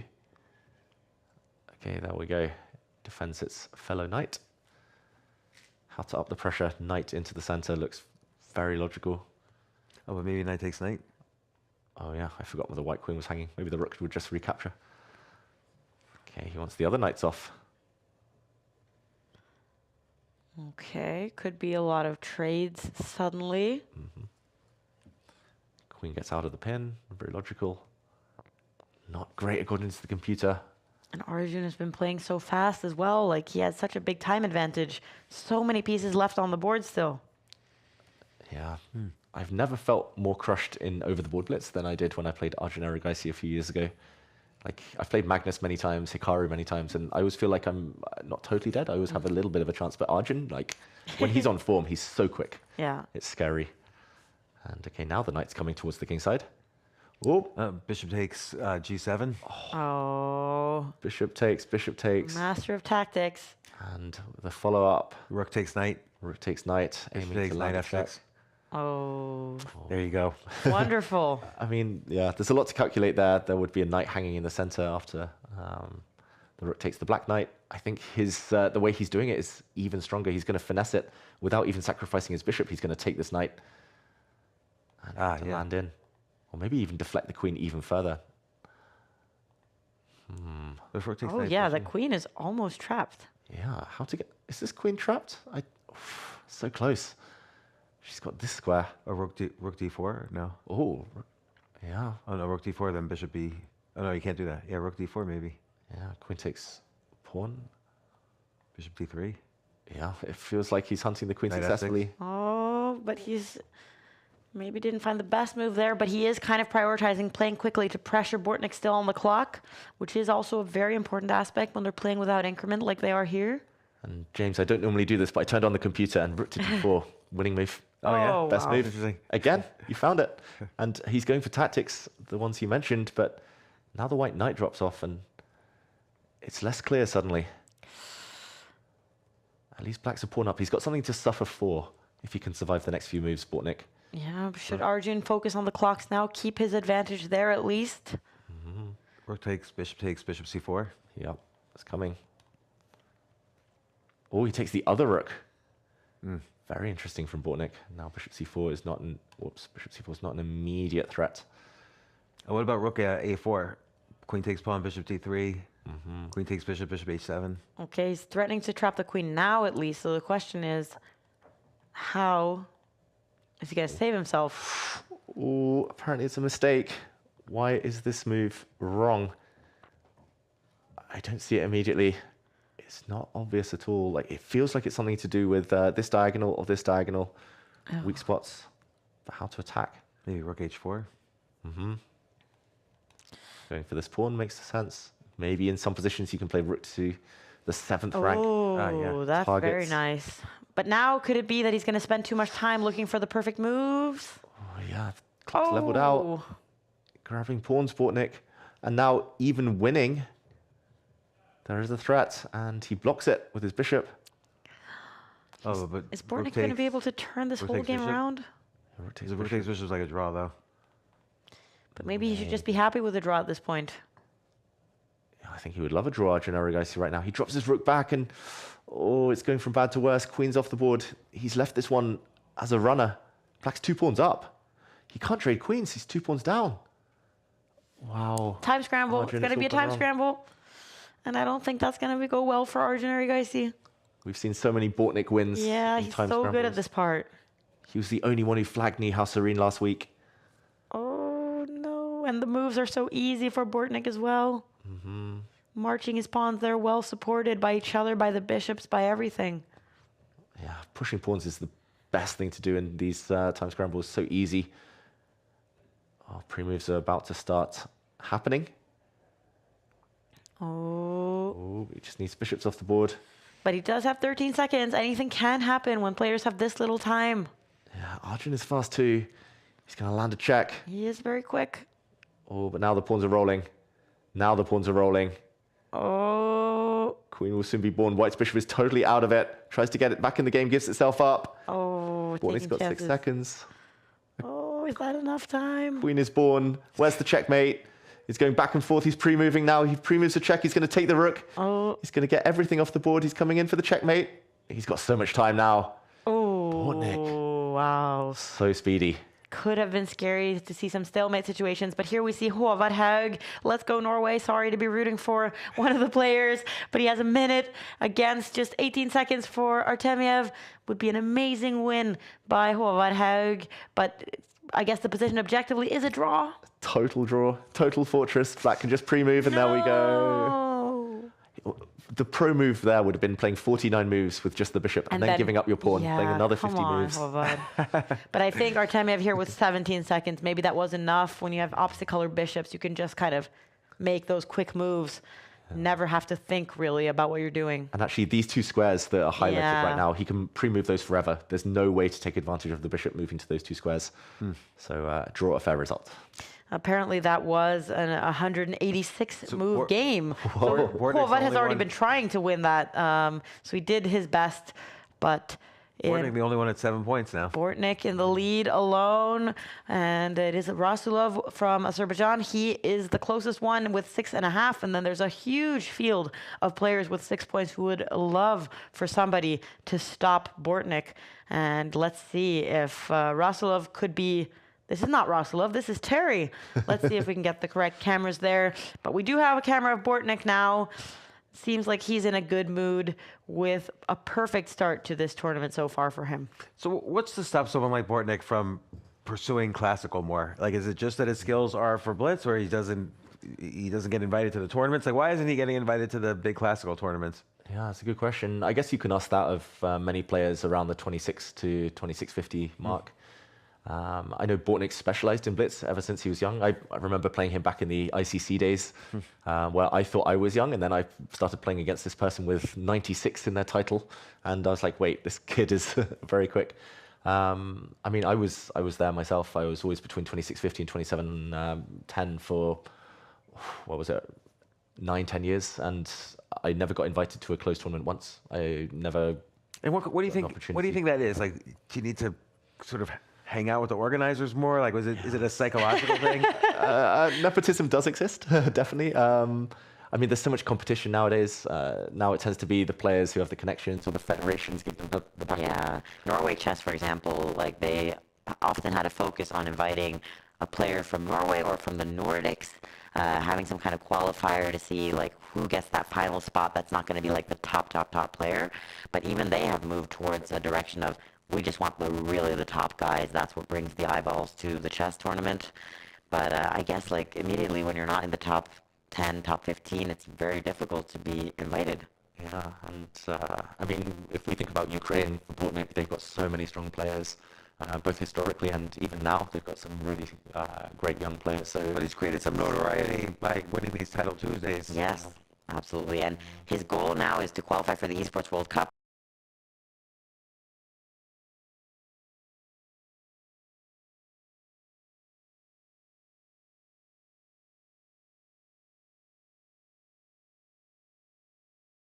Constantly doing very well. And amazing because he was a World Blitz championship, Yeah. right? A champion, right? Or a Rapid, one of those.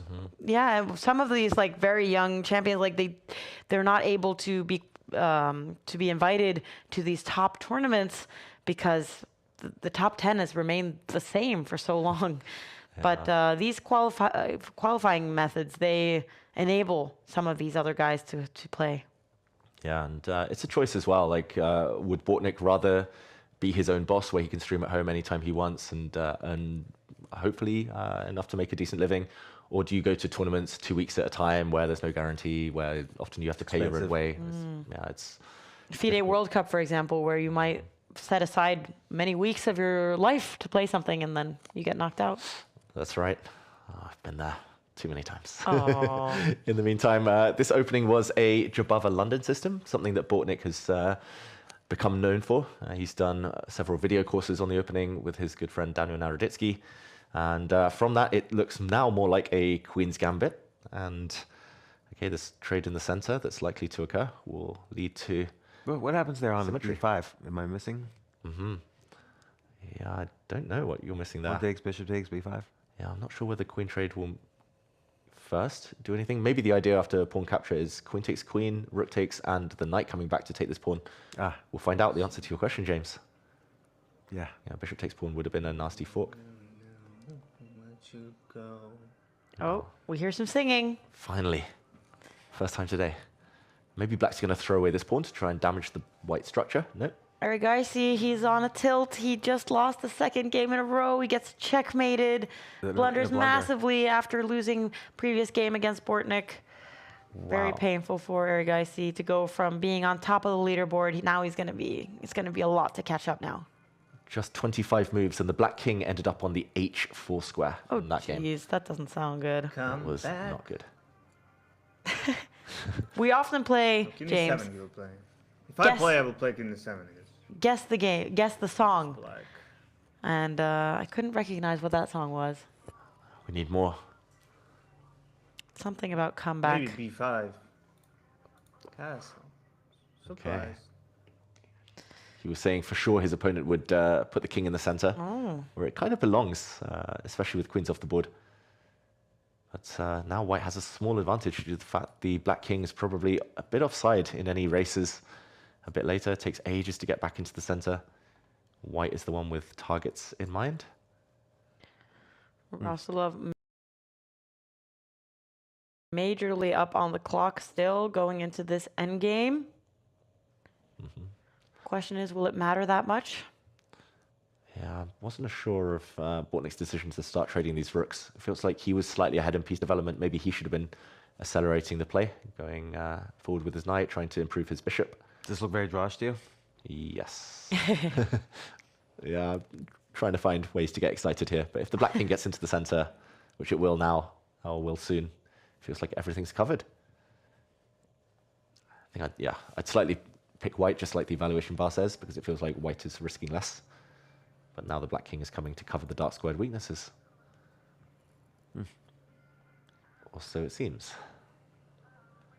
King across the white knight's going to infiltrate with a check.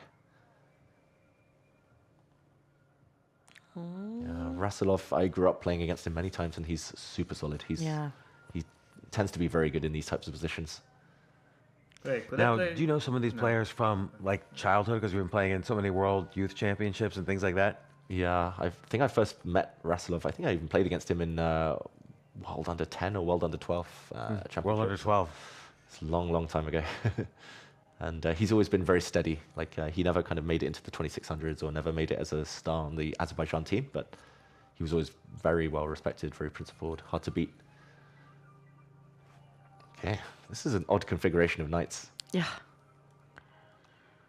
Okay, one of them gets off the back rank. And does then stop that check that perhaps Bortnik was threatening. Bortnik is making some Wait, advances. I with could take. Oh, Probably. I could. he could have taken the bishop, but he didn't. Yeah. Maybe he regrets allowing this bishop into the center now. He wanted to use this diagonal for his own bishop. Oh, But never a good feeling. And now he's down to a minute. Rasulov has 1.5 minutes. Could mean something. It's a bit of a time advantage. yeah, that's a crazy high rating. 32.46 for Bortnik. Wow. Okay. Who's the highest rated right now on chess.com? for Blitz? Hikaru usually. Usually Hikaru. That's 3,400 on a good day. Then it's normally Magnus, and then below that it tends to rotate between like Hans Niemann, Alireza, Faustino. I think it's almost up there now. Okay, pawns are rolling. White's making progress. Yeah. Both on the board and on the clock situation. I mean, now the time advantage is only about Full 11 focus. seconds. Yeah, this is interesting. If White gets this pawn break, Nevertheless, like, comments. he might capture it away from the Try center. to win it. I'm going to try to win it, we just heard him say. Bortnik advancing his pawns. Time scramble. It's going to be a time scramble. Check. Check. Repeating. Oh, nope, not from Bortnik. He doesn't want to repeat the position. Oh, there's so many tactics now. Can Black take that pawn, for example? Try to deflect the black, deflect the white pawn from the knight's defense. I'm going to keep Bortnik's sound on because he does have a tendency to be quite loud in the final moments of the game. Oh, and he's advancing. He's going to put a pawn very far, close to being a new queen. If he can remove that pawn in front of it.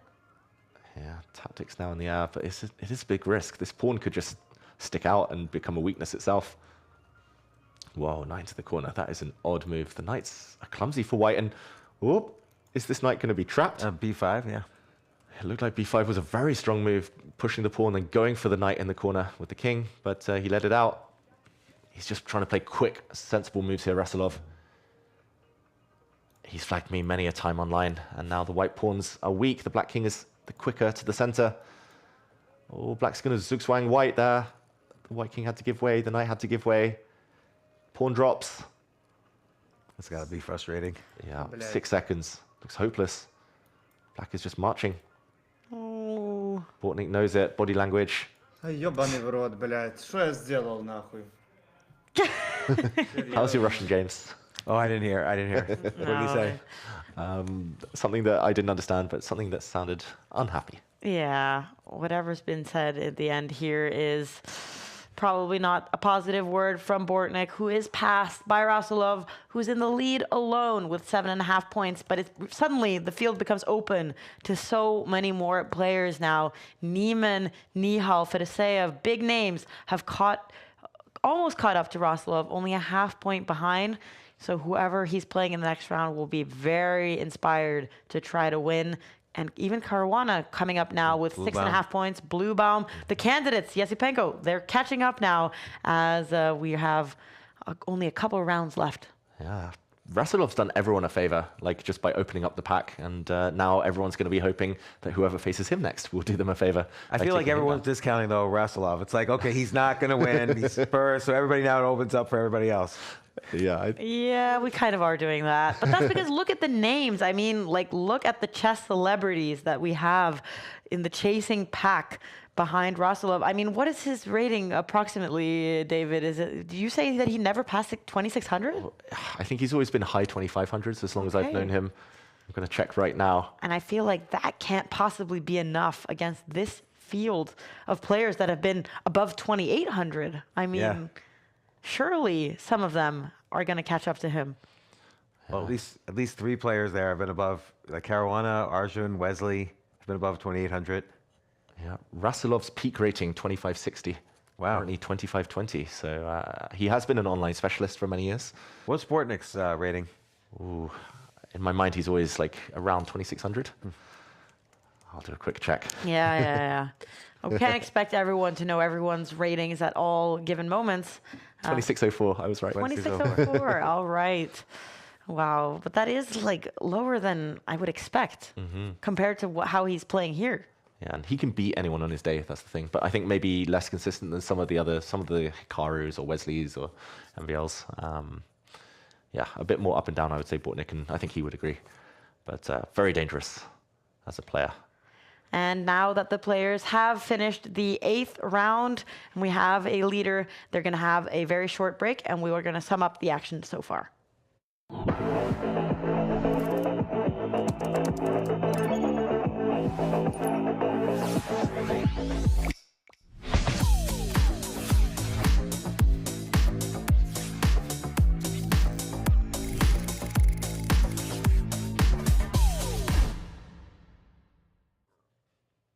All right. And with only 3 rounds remaining, David, who is your favorite if you have to pick someone here? Yeah, we always do this, right? We always guess at the second break. I will say Nihal to do a double. Oh, Back to wow. back. 2 tournaments in a row. That would be very impressive. Only done by Magnus as far as I can remember. Yeah. And what about you, James? I'm gonna double down on Wesley. Like I'm just gonna. Yeah, you but called that early. That involves other people making mistakes because you'd have to have this whole pack of 7s fall apart. Yeah, but at the same time, like a lot of these guys with 7 points are going to meet each other, and Yeah. maybe they can create some opportunities. And I also feel like Caruana, now I see him in 11th place. Like surely this must motivate him to see that there's a chance for him. Yeah. So there's 7 people, right? Obviously 7 people with 7 or above, and so that means just 3 rounds, half of them are out. So I mean they've been hurt.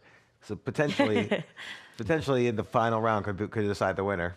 And we've seen also what's interesting in these final rounds is, do the players go for a quick draw or do they really try to win the game, but then they risk falling out of the top 10, risk getting no points for the Champions Chess Tour leaderboard? Yeah, it's a difficult decision when you're playing in a field of 400 players.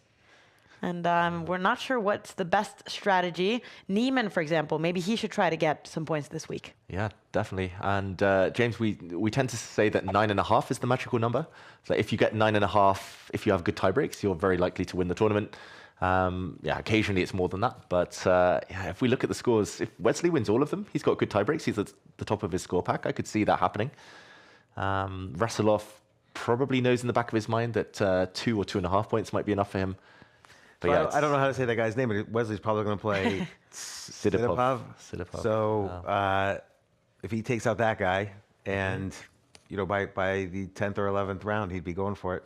Exactly. I think, yeah, it's easy to say, oh, I need to win, I need to draw, I do need to be solid, but ultimately they need to lock in and just focus on the moves themselves. Cliche. And usually we see that if you get 9.5 points is usually what's required to win a Title Tuesday, but Rasulov then, if he can get 2 points on the final 3 games, should be enough for him, but then he might be dependent on tie breaks. And have you ever dropped out of a Title Tuesday while playing, James?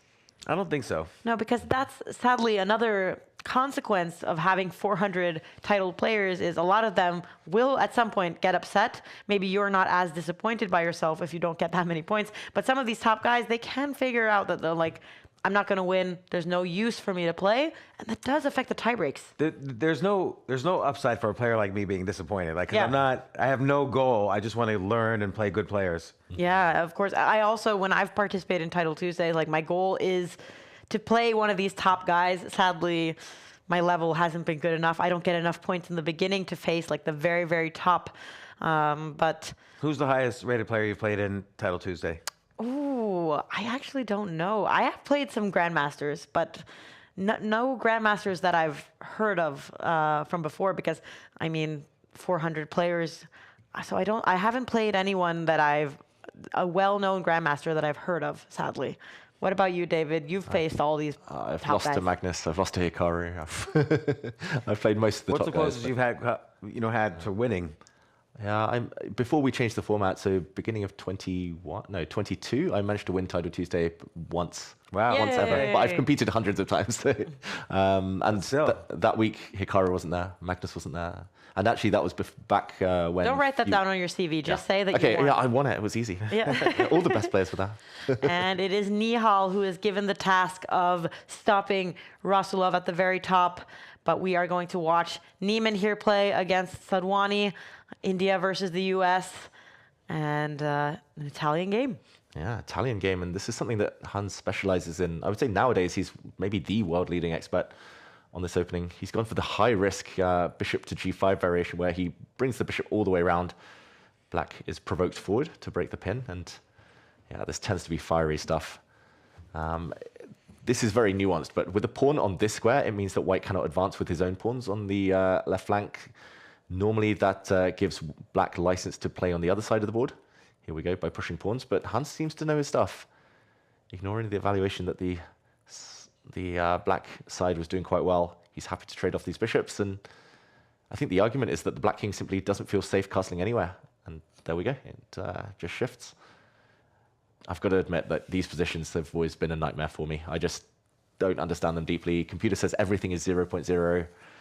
It's all about long-term plans, and Hans has been playing this for like almost 10 years now consistently, his main white weapon. So I trust him. And very quick. He's played 21 moves now in under 20 Yeah, seconds. you were saying he's an expert. I mean, so this is something he's looked at before, and that's one of the advantages of being really familiar with the opening you're playing. Like Magnus, he's always doing different things, but if you become a specialist in one specific opening, you can play so quickly, which is a huge advantage in Title Tuesday without the increment. Yeah, that's how they did it back in the day. Yeah. Like, certain players would only play the Catalan, certain players would only play the Roy Lopez, and they had great results. But nowadays, everyone's jumping about a lot, and it's out of necessity with computers. But I don't know, I think there's a balance, and a lot of the top players... At what level do you think all their tactical skills are about even, and then what really separates out the great players is the ones who understand more openings and more positions and so on? I would say that level's already quite high, like 2650 plus. So like someone who's 2700 will probably roughly have the same tactical abilities as someone who's 2750 or 2800. I think so.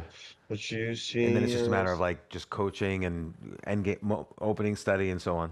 Exactly. Then it's just small details and maybe time management and a few small things here and there. Was that Hans Niemann singing? No, I don't think it was. That's why we're now reloading these screens so we can see if Neiman is saying anything interesting, because he is known to have some interesting comments, and we're trying to get the sound from him. But we do get a camera here of Sadwani, who is doing a very impressive effort in this Title Tuesday and has gotten a very high rating on chess.com as well. Yeah, 3200 is stratospheric. In the meantime, white has a big advantage because of the space that we were talking about earlier today.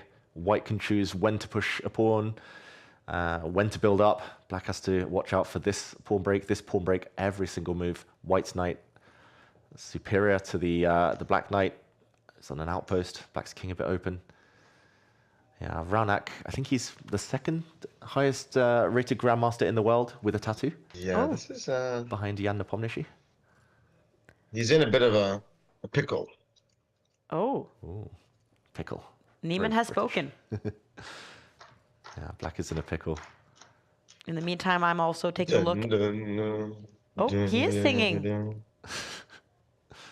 Hans Niemann is Is that singing. F6? Oh, yeah, I like that knight jump, but he wants to take away squares from the black pieces, and he's got targets in mind. Ooh, walking into a pin. That looks super strong for white. Looks like knockout time almost. Okay, I thought he was going to use his queen and give a check on this square. One of our viewers is asking if you have any experience playing chess, James. And the Vaguely. answer is, of course. Vaguely. You're a national master. You can play in Title Tuesday. Right, which you can score 1 point, 1.5 out of 11. But I mean, maybe this viewer's just switched on because you've been mentioning some crazy moves, and they Yeah. always seem to be the best ones. Very impressive, Absolutely. especially in tactical positions. Yes. I'm best as a commentator, not as a player. Same for me these days. So the queen's coming in though. Hans Niemann, he's pretty much tied up black completely. Black can barely move. He can also go this way at the right moment. Another viewer claiming that Niemann is bored. We can hear him kind of hammering his mouse or something like that. He is a little bit impatient now, but he knows that he should win this game. It's all about not messing it up now. Could be a very important victory for Niemann here. Yeah, knight takes pawn now impossible due to a check, and the knight would drop off. I decided to turn off Niemann's sound for the time being. I'm also keeping an eye on the top game between Rasulov and Nihal, where Rasulov, he has almost a minute extra on the clock and a bit of a better position according to the computer, but still early days in that game. Not a lot of pieces have been traded off. And one of our viewers saying he pushed all his pawns forward, lol. And this is the downside to pushing pawns when you're black. Yeah. Or in chess in general. Like, this king is so open now. He wishes his pawns were back, defending the king. And we will see now that Niemann also has a very solid time advantage and massively better according to the engine. Everything is going his way. Yeah, what could black even do? There's no moves. Yeah, shake of the head from Raunak Setuani. Maybe he can bring his knight back, try to ask for a rook exchange. Although Brings his I'm down king a back instead. pawn. Oh, I kind of forgot that Niemann was down a pawn. Not anymore. Oh, wow, that was quick. Resignation from Raunak in a position with Classic. level material. He immediately resigns. Look at the smile on Niemann's face right now. He's very happy. Yeah, what a beautiful game. Very similar to my game against Anton. All right, so Niemann now has 8 points. Very important now to see how this game goes. Can Rasulov be stopped? He was in the lead alone before this round. Ooh, a typical Sicilian. This was a Najdorf originally. And black's king still in the center. Probably won't be castling this game. And the white king on the queen side might become under fire, but likely to be a bit safer than its counterpart. This is interesting. Like, these positions are so kind of double-edged. Black long term's doing very well. Isolated pawns to play against, but white goes for the attack. Let's see. Rasulov with an advantage apparently on the board and clock. Bishop trade offered by Nihal. Oh, and a minute Okay, extra. bishop takes G6, pawn takes, knight takes, queen moves, and the dark squared bishop looks really tricky. Yeah, tactics around that. Maybe the problem would be that queen takes pawn was available if the white sacrificed everything, moved the knight and bishop away. But it's definitely in the air. I totally agree, James. Like, something's coming. Something's brewing towards that black king. And normally it does take a sacrifice to crack open the defenses. And there we go. He plays it for better or worse. Okay, piece up for black, but really, really shaky king position. Moves it out into the open. He wants to trade off the rooks. Yes, you can't do rook G1. That would just allow a bunch of exchanges. He drops the rook back instead. Okay, Rook takes bishop. Oh no, it doesn't do anything. not yet, but maybe soon. There are knight jumps in the air. I don't know if this can be calculated. Maybe he does just allow the rook exchange on his own terms to bring a pawn. Queen E5 maybe, and then if rook takes rook, queen takes the other rook. It's very tactical now. And we can see that it's evening out on the board, but what about the clocks? Yeah, white has two protected pass pawns, connected pass pawns in return for the piece, so good compensation. Oh, he's giving up one of them though. Did you see that? He missed this. Oh, this is where Nihal always turns it on and Yeah. goes into turbo speed mode. Look at his eyes. He's very awake, very aware.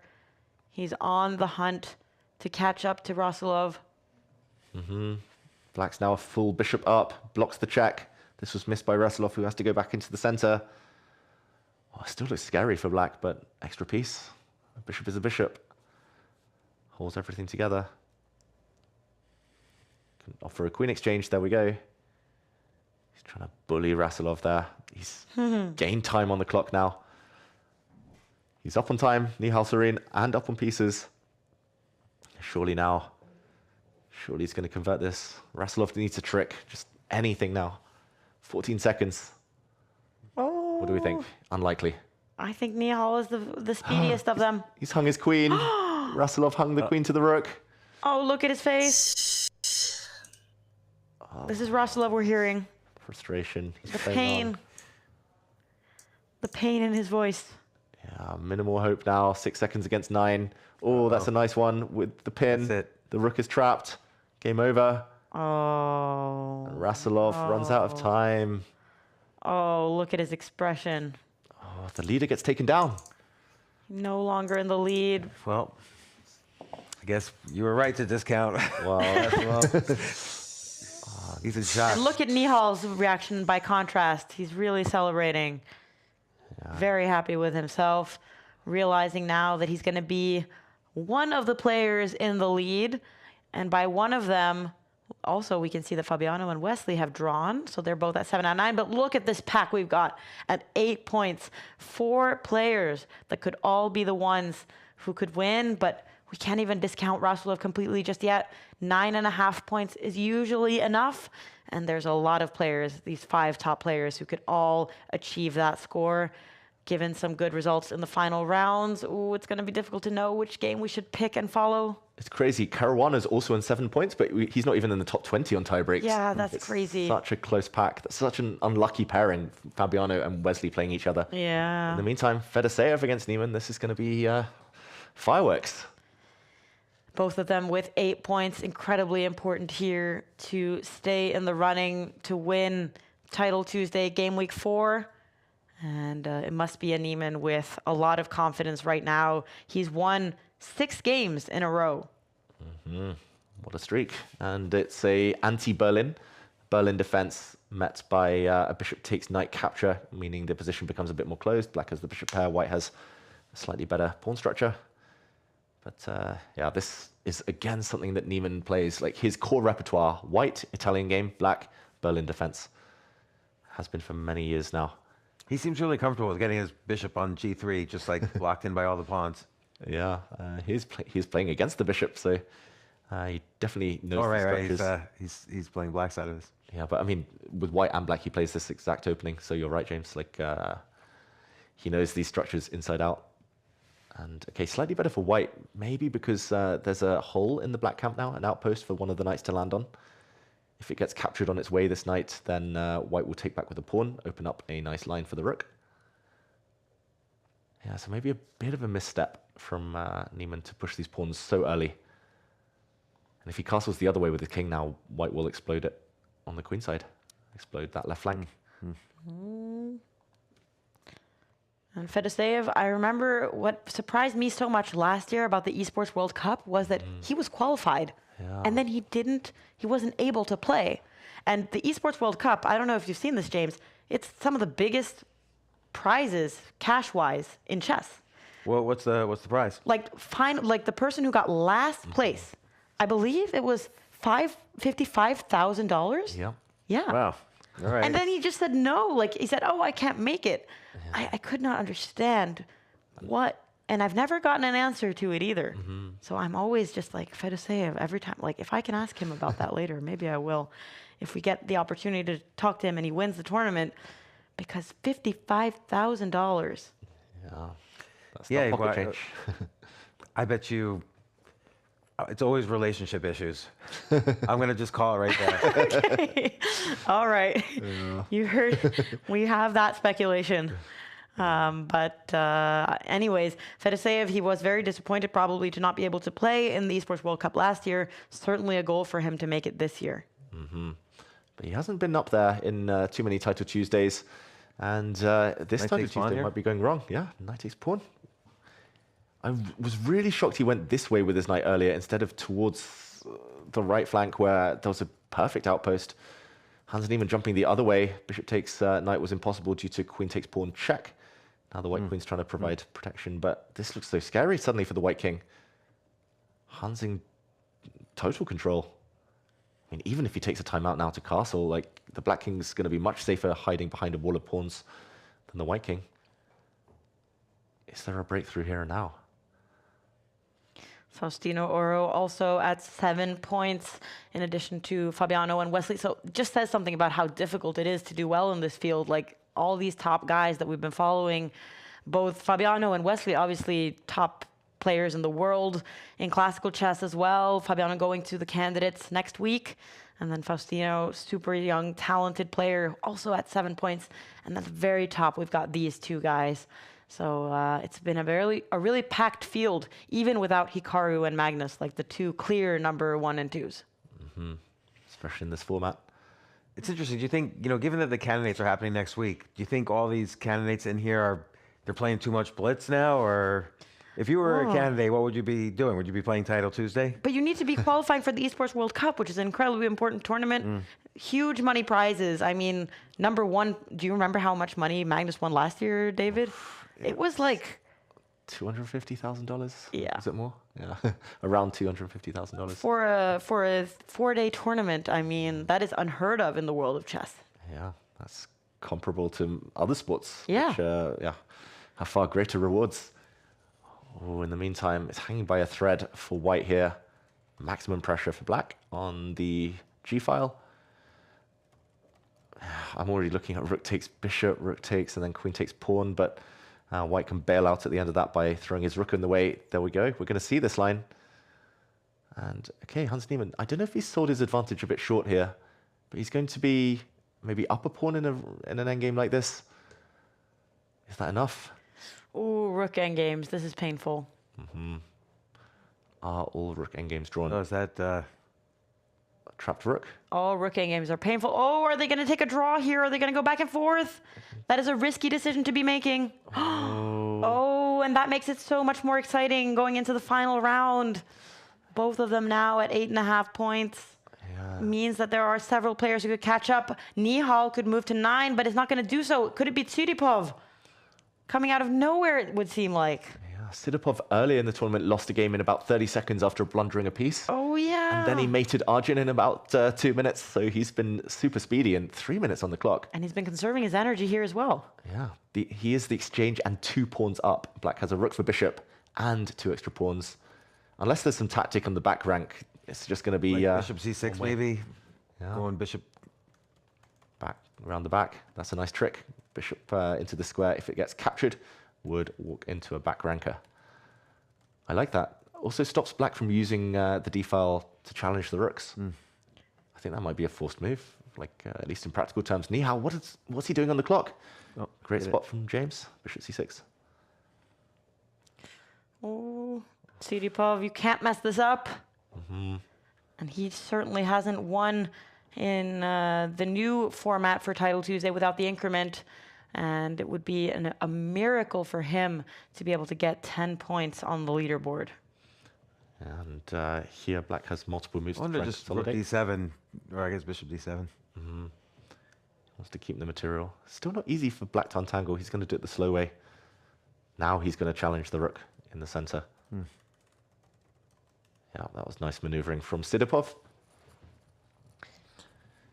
And I'm getting some information that Tsudipov, he has gotten a 2nd place once before they changed the format. So I would assume that he's never won a Title Tuesday. It could be the first time he does it if he manages to get this game all the way to secure himself 9 points. That would be impressive. He's always had a high rating on chess.com at Blitz. Like, I think for the last 10 years, he's been over 3,000. Yet maybe he's a bit unknown for many of our viewers. Doesn't compete that much. He's beaten Magnus, I think, even over the board in speed chess at one of the World Rapid Championships, World Blitz. So he's a dangerous customer. Here we go. Nihal, last hurrah, Hail Mary.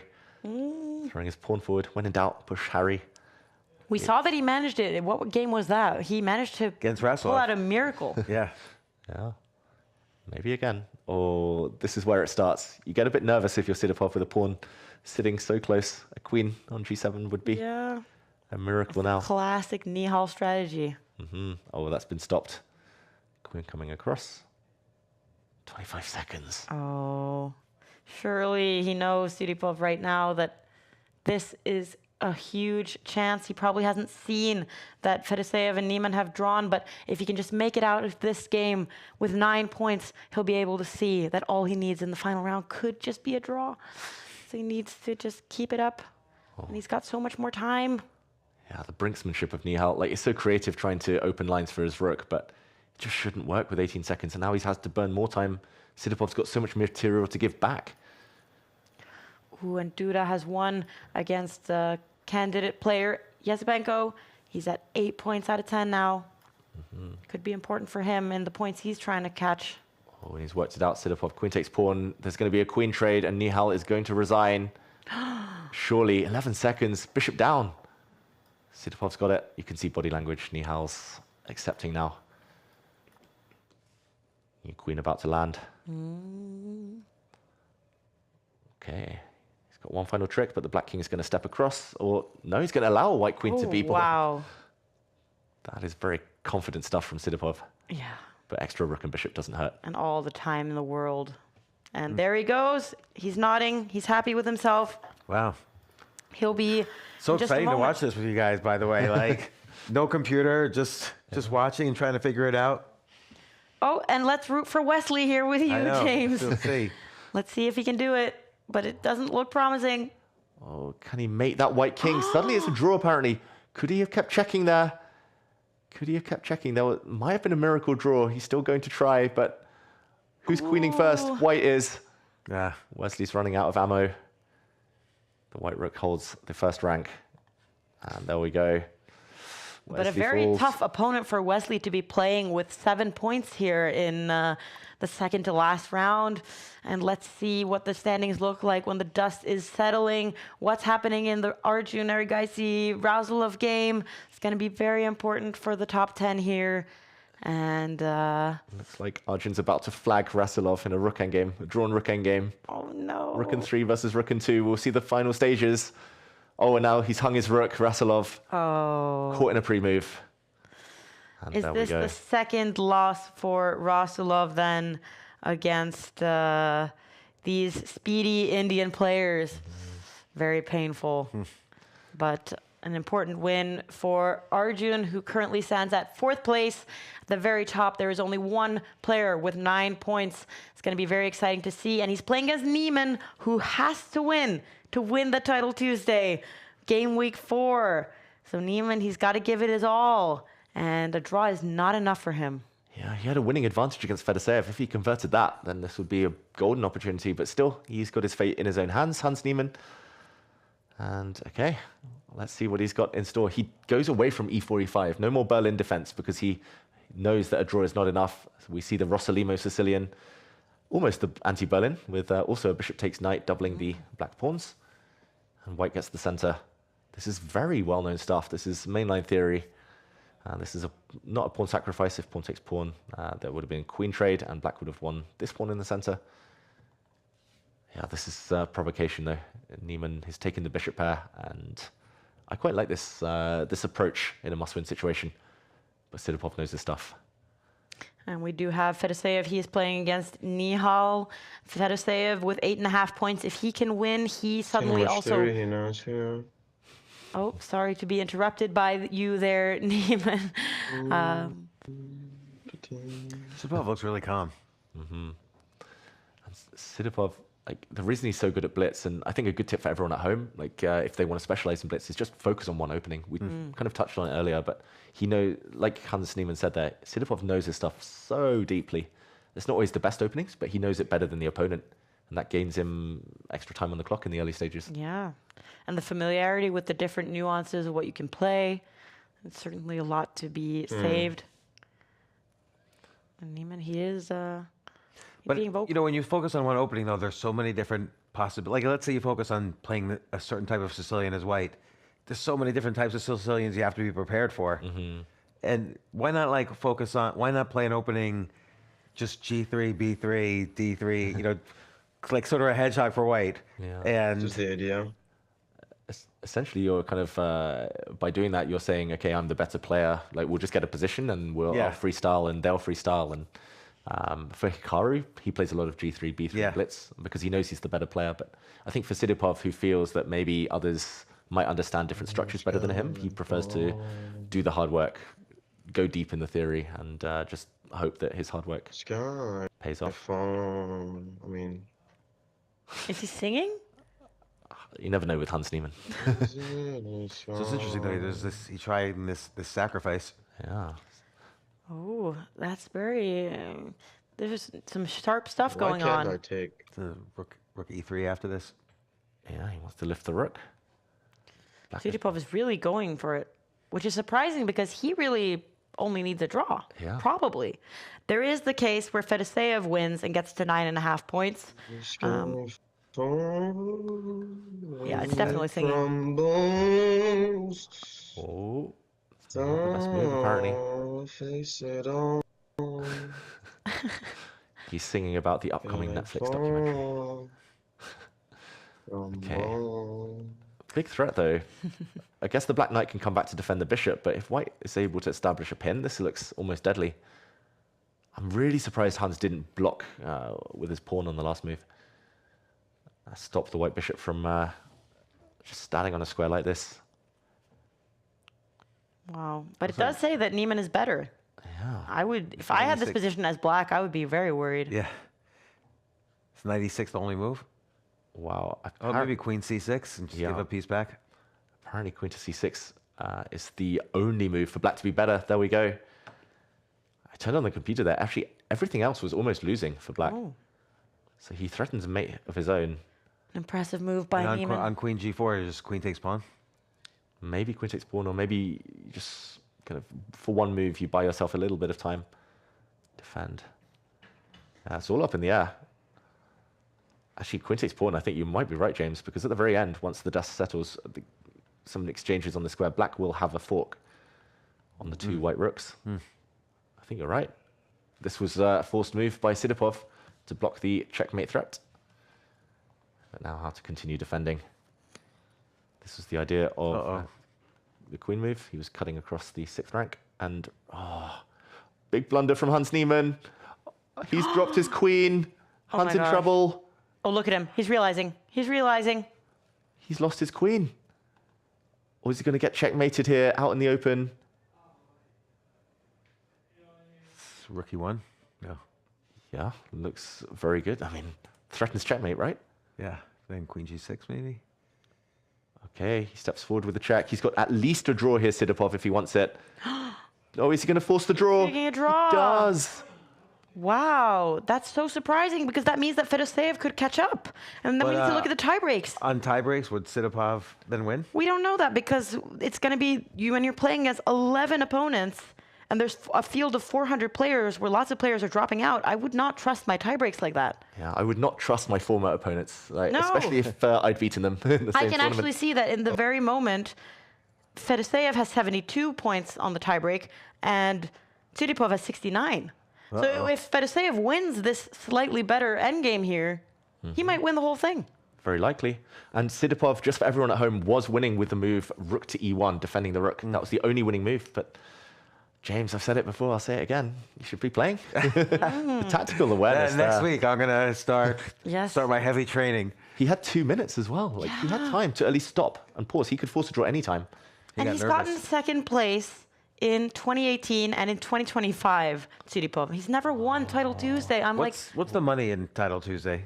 like $1,000. Yeah, for Okay. first and 500 for second. So it's a big drop. Yeah, but the most important thing is the Esports World Cup because if you get last place there, you get so much money. I mean, that would finance your entire year of playing chess. So just making it to that Esports World Cup, performing well consistently is the best thing you can do, more than just win a single Title Tuesday. But it's still a huge honor to be in that exclusive club of players that are winning this weekly tournament.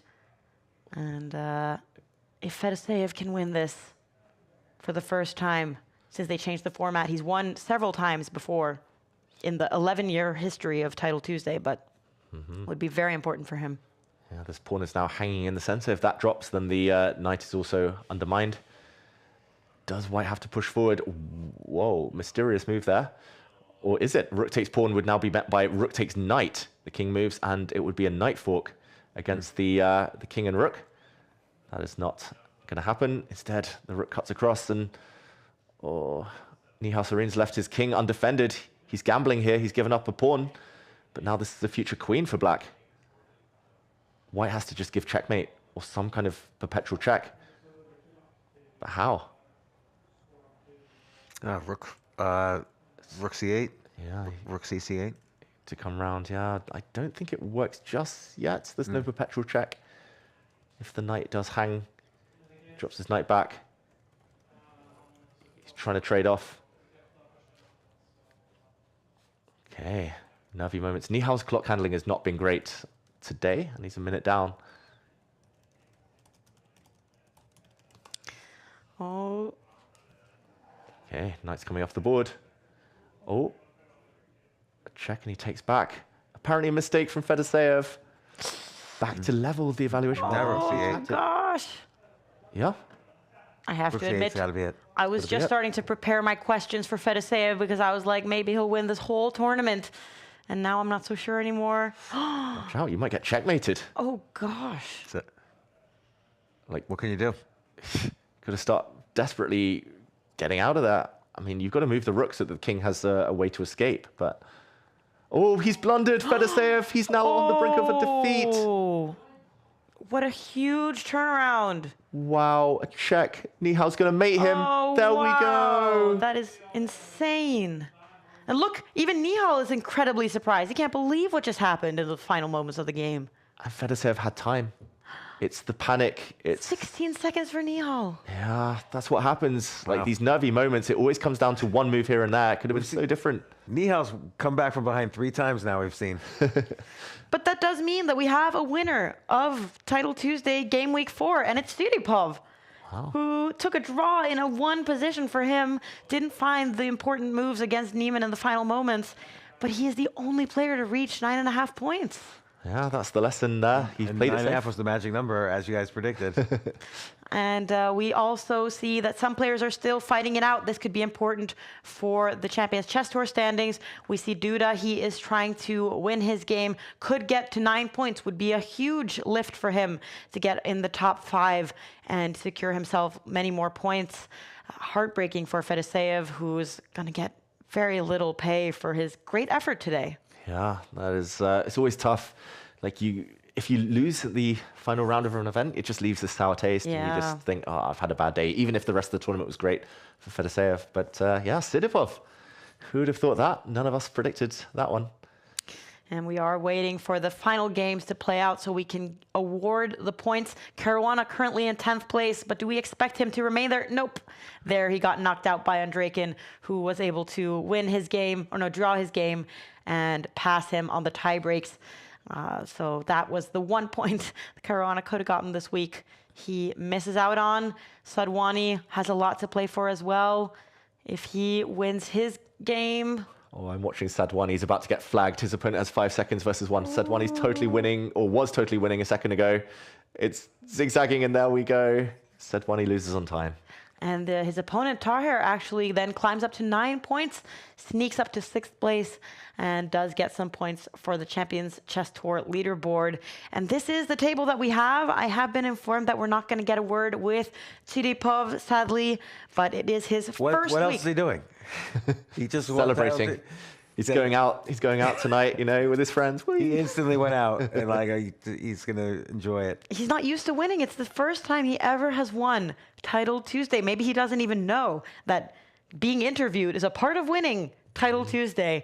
But congratulations to him on his first victory and managing to draw Niemann in that final round. We were a little bit skeptical. It was a risk he was willing to take, apparently, and it Even paid though he off. had made on the board, though, right? Yeah. So we shouldn't be applauding it too much, says tactical genius. I know. Studipov, like, what were you doing? What were you thinking? Yeah. Yeah, I think it's a good tip for everyone at home, though. Like, sometimes the best way, especially against stronger, like, higher-rated opponents, just attack and, like, playing for a draw is the worst thing to do. Like going passive, being negative, because then you get punished against the best players. Well, look at Nihal's the great example where he was losing 3 games that we saw, and he just started to be annoying once he started losing. Yeah, just annoy the guy. Opponent, pressure, threat. They tend to fall apart, the opponents. Wow, what a surprise. Fun week. Yes, and we are going to be able to get a word with one of the top players after a little bit of technical fixing here, so we can look forward to that. But James, what do you make of this Title Tuesday, these 11 intense rounds? It goes by pretty fast.